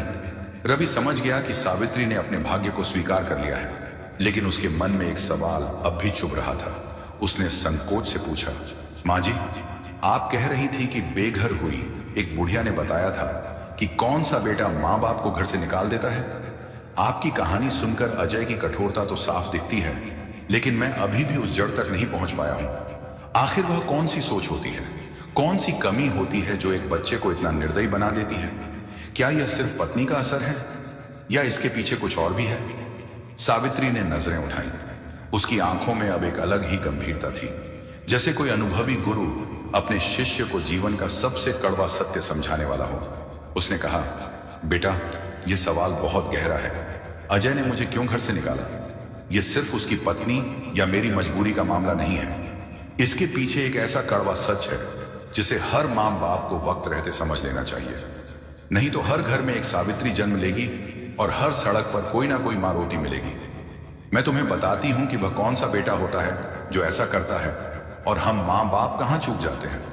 यह कोई एक दिन में नहीं होता, यह तो सालों की एक प्रक्रिया होती है जिसे हम प्यार समझकर अनदेखा करते रहते हैं। सावित्री ने अपनी नजरें अलाव की जलती लपटों पर टिका दी, मानो उन आग की लकीरों में वह अपनी ही पुरानी भूलों को जलता देख रही हो। बहुत संयम और गंभीर स्वर में उसने कहना शुरू किया। वह बोली, रवि, समाज अक्सर बहुओं को दोष देता है। लोग कहते हैं कि बहू ने बेटे को बदल दिया, उसके कान भर दिए, लेकिन मैं कहती हूं कि यह अधूरा सच है। कोई बाहरी इंसान तब तक आपके घर की नींव नहीं हिला सकता जब तक आपकी अपनी दीवारों में पहले से दरार ना हो। बेटा वही मां बाप को घर से निकालता है जिसे हमने बेटा कम और राजा ज्यादा बना दिया होता है। सबसे पहली और सबसे बड़ी वजह होती है संघर्ष की कमी। हम माता पिता बार बार कहते हैं कि जो दुख हमने देखे वह हमारे बच्चे ना देखें। हमने साइकिल चलाई लेकिन हमारा बेटा कार में घूमे। इसी सोच ने हमारे बच्चों को कमजोर बना दिया। मैंने और मेरे पति ने भी यही गलती की। हमने अजय को कभी धूप में तपने नहीं दिया, उसे यह एहसास ही नहीं होने दिया कि पैसा कमाने में कितना पसीना बहता है। और घर चलाने में कितनी परेशानियां आती हैं।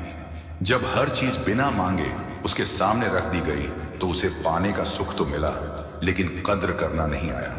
जिसे भूख का एहसास नहीं होता वह रोटी की कीमत भी नहीं समझता। अजय के साथ भी यही हुआ। उसे सब कुछ विरासत में मिल गया, इसीलिए उसे लगा कि यह सब उसका जन्म सिद्ध अधिकार है। ऐसा बेटा माँ बाप को बोझ समझने लगता है, जिसे लगता है कि माँ बाप सिर्फ देने के लिए पैदा हुए हैं और जब उनके पास देने को कुछ नहीं बचता तो वे बेकार हो जाते हैं। सावित्री ने एक सूखी लकड़ी उठाकर अलाव में डाल दी और आगे बोली, दूसरी सबसे बड़ी गलती जो हम करते हैं वह यह है कि हम अपनी तकलीफें बच्चों से छिपाते हैं। हम सोचते हैं कि उन्हें क्यों परेशान करें। जब घर में पैसों की कमी होती थी तब मैं और मेरे पति सूखी रोटी खा लेते थे, लेकिन बच्चों की प्लेट में घी छुपड़ देते थे। हम आपस में तो चिंताओं पर चर्चा कर लेते थे, लेकिन जैसे ही बच्चे कमरे में कदम रखते हम चेहरे पर नकली मुस्कान ओढ़ लेते थे। इसका नतीजा यह निकला कि हमारे बच्चों ने हमें कभी एक साधारण इंसान की तरह देखा ही नहीं। उन्हें लगा कि माँ बाप तो कोई मशीन है, सुपरमैन है, जिन्हें ना दर्द होता है, ना दुख छूता है और ना ही कभी पैसों की तंगी सताती है। अजय ने मुझे कभी टूटते, रोते या कमजोर होते नहीं देखा था, इसलिए जब मेरी हालत बिगड़ी तो उसे वह सब एक नाटक जैसा लगा। दस्ती से निभाए गए रिश्ते कंधों पर भार बनते हैं, दिल से निभाए गए रिश्ते सहारा बनते हैं।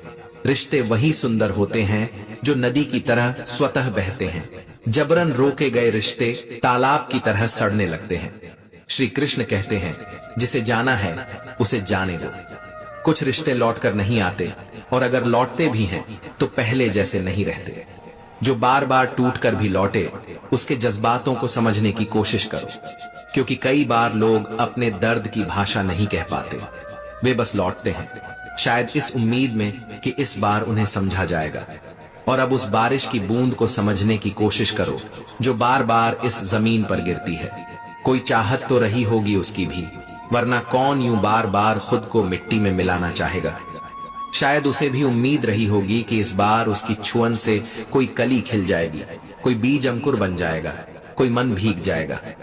हर वो चीज जो बार बार गिरती है, टूटती है, मिटती है, उसके पीछे कोई न कोई खामोश भावना जरूर होती है। दुनिया सिर्फ परिणाम देखती है, लेकिन भावनाएं वो चीज हैं जो अंदर से इंसान को मजबूत बनाती हैं। और जब भावनाएं जिंदा रहती हैं तभी इंसान भी जिंदा रहता है, वरना सांसें तो पत्थरों में भी होती हैं। जो रंग तुम्हारे हाथ में नहीं है उनसे अगर तुम तस्वीर पूरी करने की जिद करोगे तो उसमें खालीपन रह ही जाएगा। मनचाहे रंगों से जब हम चित्र बनाते हैं तो वह सुंदर लग सकता है, लेकिन जो रंग ऊपर वाला देता है वे ही सबसे स्थायी होते हैं। हर रिश्ता एक जिम्मेदारी है, कोई कल्पना नहीं। उसे निभाने के लिए समझदारी दोनों तरफ होनी चाहिए, क्योंकि जब स्त्री अकेले समझदारी दिखाए और उसे वो कंधा न मिले जिस पर वह सिर रख सके तो वो धीरे धीरे खुद बिखर जाती है। और जब दोनों में समझदारी ना हो तो सिर्फ दो लोग नहीं बल्कि पूरा भविष्य, एक मासूम बचपन टूट जाता है। इसलिए रिश्ते बनाना आसान है, निभाना जीवन की सबसे कठिन परीक्षा। श्री कृष्ण कहते हैं, सबको खुश करने की कोशिश करना एक थकाऊ भ्रम है और इस भ्रम में कई बार हम खुद को खो बैठते हैं। खुद से एक सवाल करो, अगर मैं इस दुनिया से चला जाऊं तो किसे सच में फर्क पड़ेगा? जो जवाब अंदर से आए बस उसी के लिए जियो, बाकी सबको उनके हाल पर छोड़ दो, क्योंकि कभी कभी खुद के लिए जीना ही दूसरों की सबसे बड़ी सेवा होती है। तुम्हारी कीमत दूसरों से मत पूछो, उनसे पूछो जिन्होंने तुम्हें खो दिया है या जिनके पास तुम्हारे जैसा कोई नहीं है। जो लोग चुपचाप तुम्हारा आदर करते हैं वही असल में तुम्हारी असली पहचान को जानते हैं। बाकी दुनिया तो बस अपनी जरूरत के हिसाब से इज्जत और तिरस्कार बांटती है। मंजिल कभी दूरी में नहीं होती, वो निरंतरता में होती है। कई बार लोग कहते हैं वो रुका नहीं था इसलिए जीत गया, मगर सच्चाई ये है कि जीतते वही हैं जो हर दिन थोड़ा थोड़ा चलने का हौसला रखते हैं, चाहे राह कितनी भी कठिन क्यों ना हो। रुक जाना सबसे बड़ी हार है। श्री कृष्ण कहते हैं, बस चलते रहो बिना गिने कि अभी कितना और चलना है। मेहनत करते रहो बिना थके कि कब तक करनी है, क्योंकि जो रास्ता तय करने में लग जाता है वही एक दिन वहां पहुंचता है जहां लोग रुक जाते हैं सिर्फ सोचने में। सत्य की उम्र लंबी होती है, उसकी जड़ें गहरी होती हैं। झूठ भले ही मीठा लगे, आसान लगे, मगर वो अंत तक टिकता नहीं। लोग झूठ को इसलिए मान लेते हैं क्योंकि वह अच्छा सुनाई देता है, पर जो लोग सत्य को जीते हैं वो भले ही अकेले रह जाएं, मगर भीतर से मजबूत होते हैं। दुनिया में बहुत से लोग हैं जिनकी जुबान पर प्यार और दिल में खोट होता है। वे भावनाओं से व्यापार करते हैं, शब्दों से मोहब्बत बेचते हैं और इरादों से विश्वास लूटते हैं। इसीलिए सतर्क रहो, लेकिन कटु मत बनो। अपने भीतर की कोमलता को बचा कर रखो, क्योंकि यही तुम्हारा सबसे बड़ा बल है। और जीवन में निर्णय इस आधार पर लो कि तुम्हारी परिस्थिति क्या कहती है। दूसरों की सोच देखकर खुद को मत तोलो। जो अपने मन का मालिक है वही असली राजा है। इस दुनिया में वही व्यक्ति खुश रह सकता है जो अपनी आत्मा में स्थिर रहता है, जो खुद को जानता है, जो हर तूफान में भी खुद को पकड़ कर रखता है। श्री कृष्ण कहते हैं, जो पंख फैलाता है वह सिर्फ उड़ने की तैयारी नहीं करता, वह अपने भीतर का भरोसा जाहिर करता है कि अब कोई सीमा उसे रोक नहीं सकती। भगवान लकीरें बनाते हैं, लेकिन उनमें रंग तुम्हें भरने होते हैं। कर्म भूमि पर सबको पसीना बहाना पड़ता है। कोई इस धरती पर बिना कीमत चुकाए कुछ नहीं पा सकता। फैसले जो डर के खिलाफ होते हैं वही रास्ते खोलते हैं। भरोसा जब टूटता है तब कोई शोर नहीं होता, लेकिन उसकी गूंज वो उम्र भर सुनाई देती है। यही जीवन की सबसे खामोश लेकिन सबसे भारी चोट होती है। विनम्रता उस तलवार की तरह है जो बिना कटे जीत दिला देती है, और गुस्सा वह बस एक क्षणिक आग है जो सबसे पहले अपने ही हाथ जला देती है। कभी कोई इंसान भीतर से सागर होता है, भरा हुआ, शांत, गहरा, और कभी कोई भीड़ में भी अकेला रह जाता है। जैसे दिल की तन्हाई भीड़ में दबकर भी चुप नहीं होती। श्री कृष्ण कहते हैं, अगर सच में कामयाब होना चाहते हो तो अकेले चलना सीखो, क्योंकि रास्ते में अक्सर कोई साथ नहीं देता, सिर्फ तुम्हारी परछाई होती है। दीपक कभी कुछ नहीं कहता, मगर उसका प्रकाश बोलता है। जैसे एक सच्चा इंसान बहुत कुछ सह जाता है, मगर उसकी उपस्थिति उसकी ऊर्जा बोलती है। जो इंसान खुद से जुड़ा होता है वही भीतर से सबसे मजबूत होता है। ये हाथ, ये पैर, ये हौसले कोई साधारण चीज नहीं, ये चमत्कार है, और इन्हें कम मत समझो। खुद से कभी हार मत मानो, क्योंकि तुम्हारे भीतर जो बीज है वह चाहे जितना दबा दिया जाए, मिट्टी में गाड़ दिया जाए, हाँ एक दिन फूटकर निकलेगा और पूरी दुनिया को अपनी हरियाली दिखाएगा। मेहनती इंसान को चाहे जितना दबा दो वह रुकता नहीं, वह चमकता है जैसे सूर्य जो बादलों से भी ज्यादा ऊंचा है। नाम छोटा हो सकता है, लेकिन पहचान खुद की होनी चाहिए। उधार की पहचान तो कभी भी छीन ली जा सकती है, और खामोश रहना भी एक कला है, क्योंकि जब हुनर बोलते हैं तो शब्दों की जरूरत नहीं रह जाती। सच्चा प्रभाव दिखावे से नहीं आता, वह भीतर की सादगी और गहराई से आता है। श्री कृष्ण कहते हैं, यह दुनिया तुम्हारी नहीं है, लेकिन इसमें तुम्हारा कर्म ऐसी छाप छोड़ सकता है जो समय से परे हो जाए। हमें इस धरती पर मालिक बनाकर नहीं, मेहमान बनाकर भेजा गया है। इसलिए हक जताने की नहीं, कृतज्ञता से जीने की जरूरत है। जो हर दिन को उपहार मानकर जिए वही सबसे ज्यादा जीवित होता है। दौलत बाहर चमकती है, शांति भीतर। सुबह जब हम दिन की दौड़ में उतरते हैं तो लगता है कि पैसा ही सब कुछ है, मगर शाम को जब थक कर चुपचाप बैठते हैं तब समझ आता है कि असली दौलत शांति है। और वह शांति कहीं बाहर नहीं, वह वहीं होती है जहां तुम खुद से सच्चे हो। इंसान की पहचान उसके कपड़ों से नहीं, उसके आचरण से होती है, क्योंकि वस्त्र तो रोज बदलते हैं पर स्वभाव वही रहता है। माता पिता की सेवा वो साधना है जिसका फल कोई संसार नहीं दे सकता। वो आत्मा के भीतर फलता है, चुपचाप लेकिन गहराई से। श्री कृष्ण कहते हैं, अगर लोग आत्म केंद्रित भी हैं तब भी प्रेम करो, क्योंकि प्रेम तुम्हारी आत्मा का प्रतिबिंब है, उनकी पात्रता का नहीं। प्रेम वो भाषा है जो बिना बोले भी सब कुछ कह जाती है। प्रेम पहले सुनता है, फिर समझता है, और अंत में कुछ नहीं कहता। यह मौन ही प्रेम की परिपक्वता है। दृष्टिकोण बदलते ही दुनिया बदल जाती है, क्योंकि लोग चीजों को वैसे नहीं देखते जैसी वे हैं, बल्कि जैसे वे खुद हैं। इसलिए कई बार तुम्हारी रोशनी भी किसी के लिए चुभन बन सकती है। दुनिया जुगनुओं को देखकर भी अंधेरे की शिकायत करती है। ऐसे में तुम्हारे भीतर अगर सूरज जलता है तो बहुतों को उससे जलन हो सकती है। इसलिए अपनी खुशियों के किस्से हर किसी को मत सुनाओ, क्योंकि सभी में उन्हें समझने की क्षमता नहीं होती। श्री कृष्ण कहते हैं, जो लोग सबसे बुरे वक्त से निकलते हैं वही एक दिन समय को बदल देते हैं। यह लोग टूटते हैं, बिखरते हैं, लेकिन हारते नहीं। और जो मुस्कुराता है उस वक्त जब उसका दिल भीतर से चूर होता है, समझ लो वह व्यक्ति उस रहस्य को जान गया है जिसके लिए साधु संत पूरी उम्र तप करते हैं।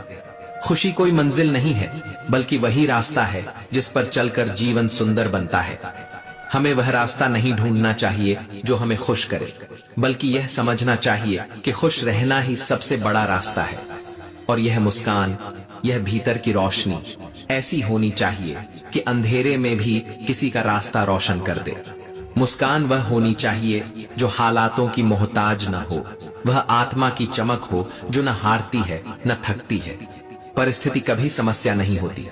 असली समस्या तब शुरू होती है जब तुम खुद को कमजोर मान लेते हो, वरना हर कठिनाई, हर मोड़ तुम्हारे भीतर की शक्ति को पुकार होती है। बीज अगर मिट्टी में दबा हो तो वह मर नहीं जाता, वह भीतर ही भीतर तैयार होता है फूट कर निकलने के लिए। ऐसे ही मेहनती इंसान भी होते हैं, चाहे जितना दबा दो, वे एक दिन अपनी रोशनी से सबको चौंका देते हैं। ईश्वर कभी मिटाने नहीं चाहता, वह उपजाना चाहता है। बारिश वहीं होती है जहां बीज बोए गए होते हैं। यही तो संकेत है कि तुम्हारे अंदर जीवन है, संभावना है। संभावना को मौका दो। अगर फलक को जिद है बिजली गिराने की, तो हमें भी जिद करनी होगी वहीं आशियाना बनाने की। श्री कृष्ण कहते हैं, अंधेरे में जो रोशनी की उम्मीद करता है वही एक दिन खुद सूरज बनता है। क्योंकि रोशनी पाने की सबसे पहली शर्त है खुद से यह यकीन करना कि अभी उजाला बाकी है। और जब तक जीवन सुख दुख के झूले में नहीं डालता, तब तक हमें यह एहसास नहीं होता कि किसी चीज का मोल क्या है। जो इंसान खुद को खोकर भी मुस्कुराना सीख लेता है, उसे फिर इस दुनिया की कोई भी हार तोड़ नहीं सकती।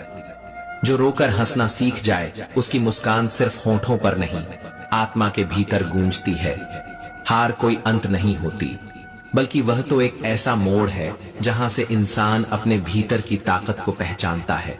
क्योंकि जो मुस्कुराता है आंसुओं के साथ, वही वो होता है जिसने खुद को जीवन के सबसे कठिन इम्तिहान में पास कर लिया होता है।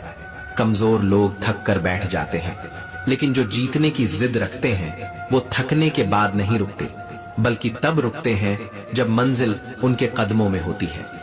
और सच तो ये है कि जिसको खुद से हारने का डर नहीं, वह दुनिया से जीतने का हकदार बन जाता है। क्योंकि जो हार को स्वीकारता है वही उसे हराने का हुनर सीखता है। कभी वही इंसान जो आपकी आंखों का तारा होता है, वही वक्त के साथ आपकी बेरुखी का इशारा बन जाता है। और यही इस जीवन की सबसे कड़वी लेकिन सच्ची सीख है कि इंसान और शब्द दोनों वक्त के साथ अपने मायने बदल लेते हैं। हर जख्म जो समय देता है, वह दरअसल भीतर छुपे उस योद्धा को जगाने आता है जो कब से चुप बैठा है। क्योंकि पत्थर टूटे बिना शिल्प नहीं बनता, और परिंदे तब तक उड़ नहीं पाते जब तक हवा उन्हें चोट ना दे। हर बार जब टूटते हो तो एक नया रूप लेते हो, और यही टूटन तुम्हारी सबसे बड़ी उड़ान की तैयारी है। अभी तो बस एक समुद्र पार किया है, अभी भी एक समुद्र बाकी है। और शायद इस बार की लहर तुम्हें डुबोने नहीं, उड़ाने आई हो। और जब तुम उड़ोगे, तब हर हार तुम्हारे पंखों की मजबूती बन जाएगी, और हर आंसू तुम्हारी आंखों की रोशनी। क्योंकि जो हार के बाद भी सुकून पा लेता है, वही असली जीत की तरफ पहला कदम रखता है। जो धोखा देता है, वो अपनी ही आत्मा पर पहला वार करता है। क्योंकि हर धोखा लौट कर आता है, हर पाप का हिसाब समय करता है, और हर आंसू की कीमत खुद ईश्वर चुकाते हैं। श्री कृष्ण कहते हैं, ईर्ष्या कोई बाहर से दिखने वाला जहर नहीं है, ये भीतर पनपने वाला एक ऐसा कीड़ा है जो इंसान को चुपचाप खा जाता है। और जब तक इंसान अपने ही भीतर से न लड़े, वह बाहर किसी भी जंग में विजेता नहीं बन सकता। पर श्री कृष्ण कहते हैं, अगर कोई मेरे प्रति समर्पित हो जाए तो न उसे आत्मा का डर होता है न शरीर का। क्योंकि जब प्रेम सच्चा हो, समर्पण संपूर्ण हो, तो भय खुद हार मान जाता है।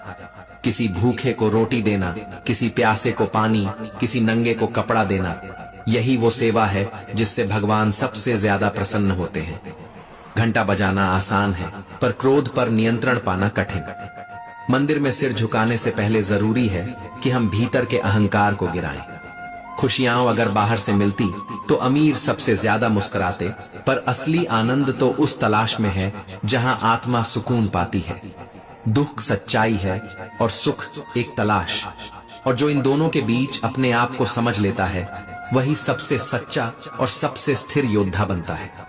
अपने कर्मों को फूल जैसा बना लो ताकि जब फल मिले तो वे कांटे ना बने। जीवन में सबसे बड़ी साधना वही होती है जो हम अपने माता पिता की सेवा से करते हैं। ये फल संसार में नहीं, आत्मा के स्तर पर मिलता है। श्री कृष्ण कहते हैं, जिंदगी की सबसे बड़ी शिक्षा यही है कि कोई तुम्हें टूटने से नहीं बचा सकता अगर तुम खुद को संभालना नहीं सीखते। संघर्ष का मतलब ये नहीं कि तुम रोते रहो, मतलब ये है कि तुम हर चोट को अपनी ताकत बनाकर आगे बढ़ो। माँ बाप की वो चुप्पी जिसमें दर्द छुपा होता है, वो किताबों से बड़ी सीख देती है। एक पिता की थकी हुई आंखें और एक माँ की थकी हुई हंसी, दोनों ही इस बात के प्रतीक हैं कि उन्होंने खुद को मिटाकर तुम्हें बनाया है। पर आजकल लोग उस मिट्टी को ही भुला देते हैं जिसमें उनका भविष्य उगा होता है। किसी को प्रेम देना आसान नहीं होता, क्योंकि उसमें तुम्हारा समय, तुम्हारी ऊर्जा, तुम्हारा सब्र और सबसे जरूरी तुम्हारी आत्मा लगती है। और जब कोई तुम्हारे प्रेम को समझ ले तब वो सिर्फ एक रिश्ता नहीं होता, वो जीवन की सबसे बड़ी स्वीकृति बन जाता है। प्रेम सिर्फ शब्द नहीं है, यह वो एहसास है जो उस इंसान के लिए तुम्हारी दुनिया बदल देता है जिसे तुम बेइंतहा चाहते हो। पर सबसे बड़ी विडंबना यह है कि जो चीज सबसे सच्ची होती है वही सबसे ज्यादा परखी जाती है, और कई बार वही सबसे ज्यादा ठुकरा दी जाती है। जब तक तुम दूसरों पर भरोसा करते रहोगे तब तक तुम्हारा आत्मबल कमजोर रहेगा, पर जिस दिन तुमने खुद पर भरोसा करना शुरू किया उसी दिन तुम्हारा रास्ता भी बन गया और तुम्हारे पीछे चलने वाले भी। भरोसा दूसरों की नहीं, अपने कर्मों की आवाज है, जो तब सुनाई देती है जब तुम अंदर से शांत और बाहर से मजबूत होते हो। दुख तभी आता है जब तुम अतीत में जीते हो, सुख तभी आता है जब तुम भविष्य की सोचते हो, लेकिन सच्चा आनंद तब आता है जब तुम इस क्षण को, इस पल को पूरे होश में जीते हो, क्योंकि आज की जागरूकता ही कल की विजय है। सपनों को अधूरा मत समझो, वह संकेत हैं कि तुम्हारी हिम्मत अभी पूरी नहीं हुई, तुम्हारा रास्ता अभी बाकी है, तुम्हारा समय अभी आया नहीं। जिसे तुम हार मानते हो वह तो सिर्फ एक पड़ाव है, असली जीत तो तब है जब तुम टूटकर भी उठ खड़े होते हो। जब तुम्हारी आंखों से आंसू गिरते हैं पर होठों पर मुस्कान होती है, तब ईश्वर खुद तुमसे कहता है कि अब तू तैयार है मेरी परीक्षा पास करने को। कभी कभी जीत उन्हीं की होती है जो बार बार गिरते हैं पर हिम्मत हारते नहीं, जो तब तक चलते हैं जब तक मंजिल खुद उन्हें पहचान ना ले। जिनके कर्म उजले होते हैं उनका भविष्य अंधकार में नहीं डूबता, क्योंकि रोशनी वो खुद बन जाते हैं। और याद रखो, इंतजार करने वालों को उतना ही मिलता है जितना कोशिश करने वाले छोड़ देते हैं। इसलिए बोलो सोचकर, क्योंकि एक शब्द किसी का जीवन बना भी सकता है और किसी का आत्मविश्वास तोड़ भी सकता है। बनाना मुश्किल होता है और तोड़ना आसान, लेकिन जो बनाते हैं वे इतिहास लिखते हैं और जो तोड़ते हैं वे भूल जाते हैं। हर चोट तुम्हें ये सिखाती है कि तुम्हें और मजबूत बनना है। हर गिरा हुआ कदम तुम्हें बताता है कि अगली बार और समझदारी से चलना है। जवाब देना कोई बहादुरी नहीं, लेकिन सही समय पर खामोश रहकर जवाब देना वो काबिलियत है जो सब में नहीं होती। कीचड़ में पत्थर फेंकने से गंदगी बढ़ती है, इसलिए समझदार लोग चुप रहकर जवाब देते हैं और वक्त पर जीत के साथ लौटते हैं। पत्थरीली राहों पर जो मुस्कुराता है वही असली योद्धा होता है, क्योंकि उस मुस्कान में हजारों आंधियां छुपी होती हैं। उस हंसी के पीछे का दर्द वो जानता है जिसने उसे जिया है, और जो उस दर्द को समझता है वही उस जीत की कीमत जानता है। जरूरी नहीं कि हर चमकते चेहरे के पीछे रोशनी ही हो, कई बार वो चेहरे जले हुए दीपक जैसे होते हैं, बाहर से मुस्कुराते और भीतर राख होते हैं। श्री कृष्ण कहते हैं, जो दुखों से नहीं डरता वही जीवन के असली स्वरूप को पहचानता है। पर हम तो अक्सर जीवन से तब भागते हैं जब जीवन हमें कुछ सिखाना चाहता है। क्या तुमने कभी महसूस किया है कि दर्द तुम्हारा दुश्मन नहीं, वह तुम्हारा गुरु है। वो हर घाव तुम्हें मजबूत बनाने के लिए आता है, हर आंसू तुम्हें भीतर से चमकाने आता है। लोग पूछते हैं, इतना सहकर भी मुस्कुराते कैसे हो? क्या कहें, मुस्कान अब हमारी जरूरत नहीं, हमारी ताकत बन चुकी है। हमने दर्द के साथ जीना नहीं सीखा, हमने दर्द को जिंदा रहना सिखा दिया है। भागना आसान होता है, मगर हार मान लेना आसान नहीं होना चाहिए। हर बार जब तुम खुद से कहते हो कि अब और नहीं सहा जाता, वहीं से असली लड़ाई शुरू होती है। श्री कृष्ण कहते हैं, तू सोचता है मेरे साथ ही क्यों होता है ऐसा, पर जरा सोच, जिनके साथ कुछ भी नहीं होता वो इतिहास में कहां दर्ज होते हैं। जिनकी जिंदगी में तूफान नहीं आते, उनकी नावें कभी किनारे से आगे नहीं बढ़ती। इसीलिए श्री कृष्ण कहते हैं, जो चलता रहा वही खुद को पा गया।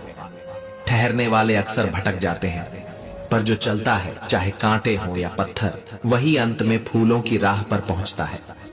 कभी तुमने ध्यान दिया, जिंदगी की सबसे बड़ी सच्चाई ये है कि जो चुप रहते हैं वही सबसे ज्यादा लड़ रहे होते हैं।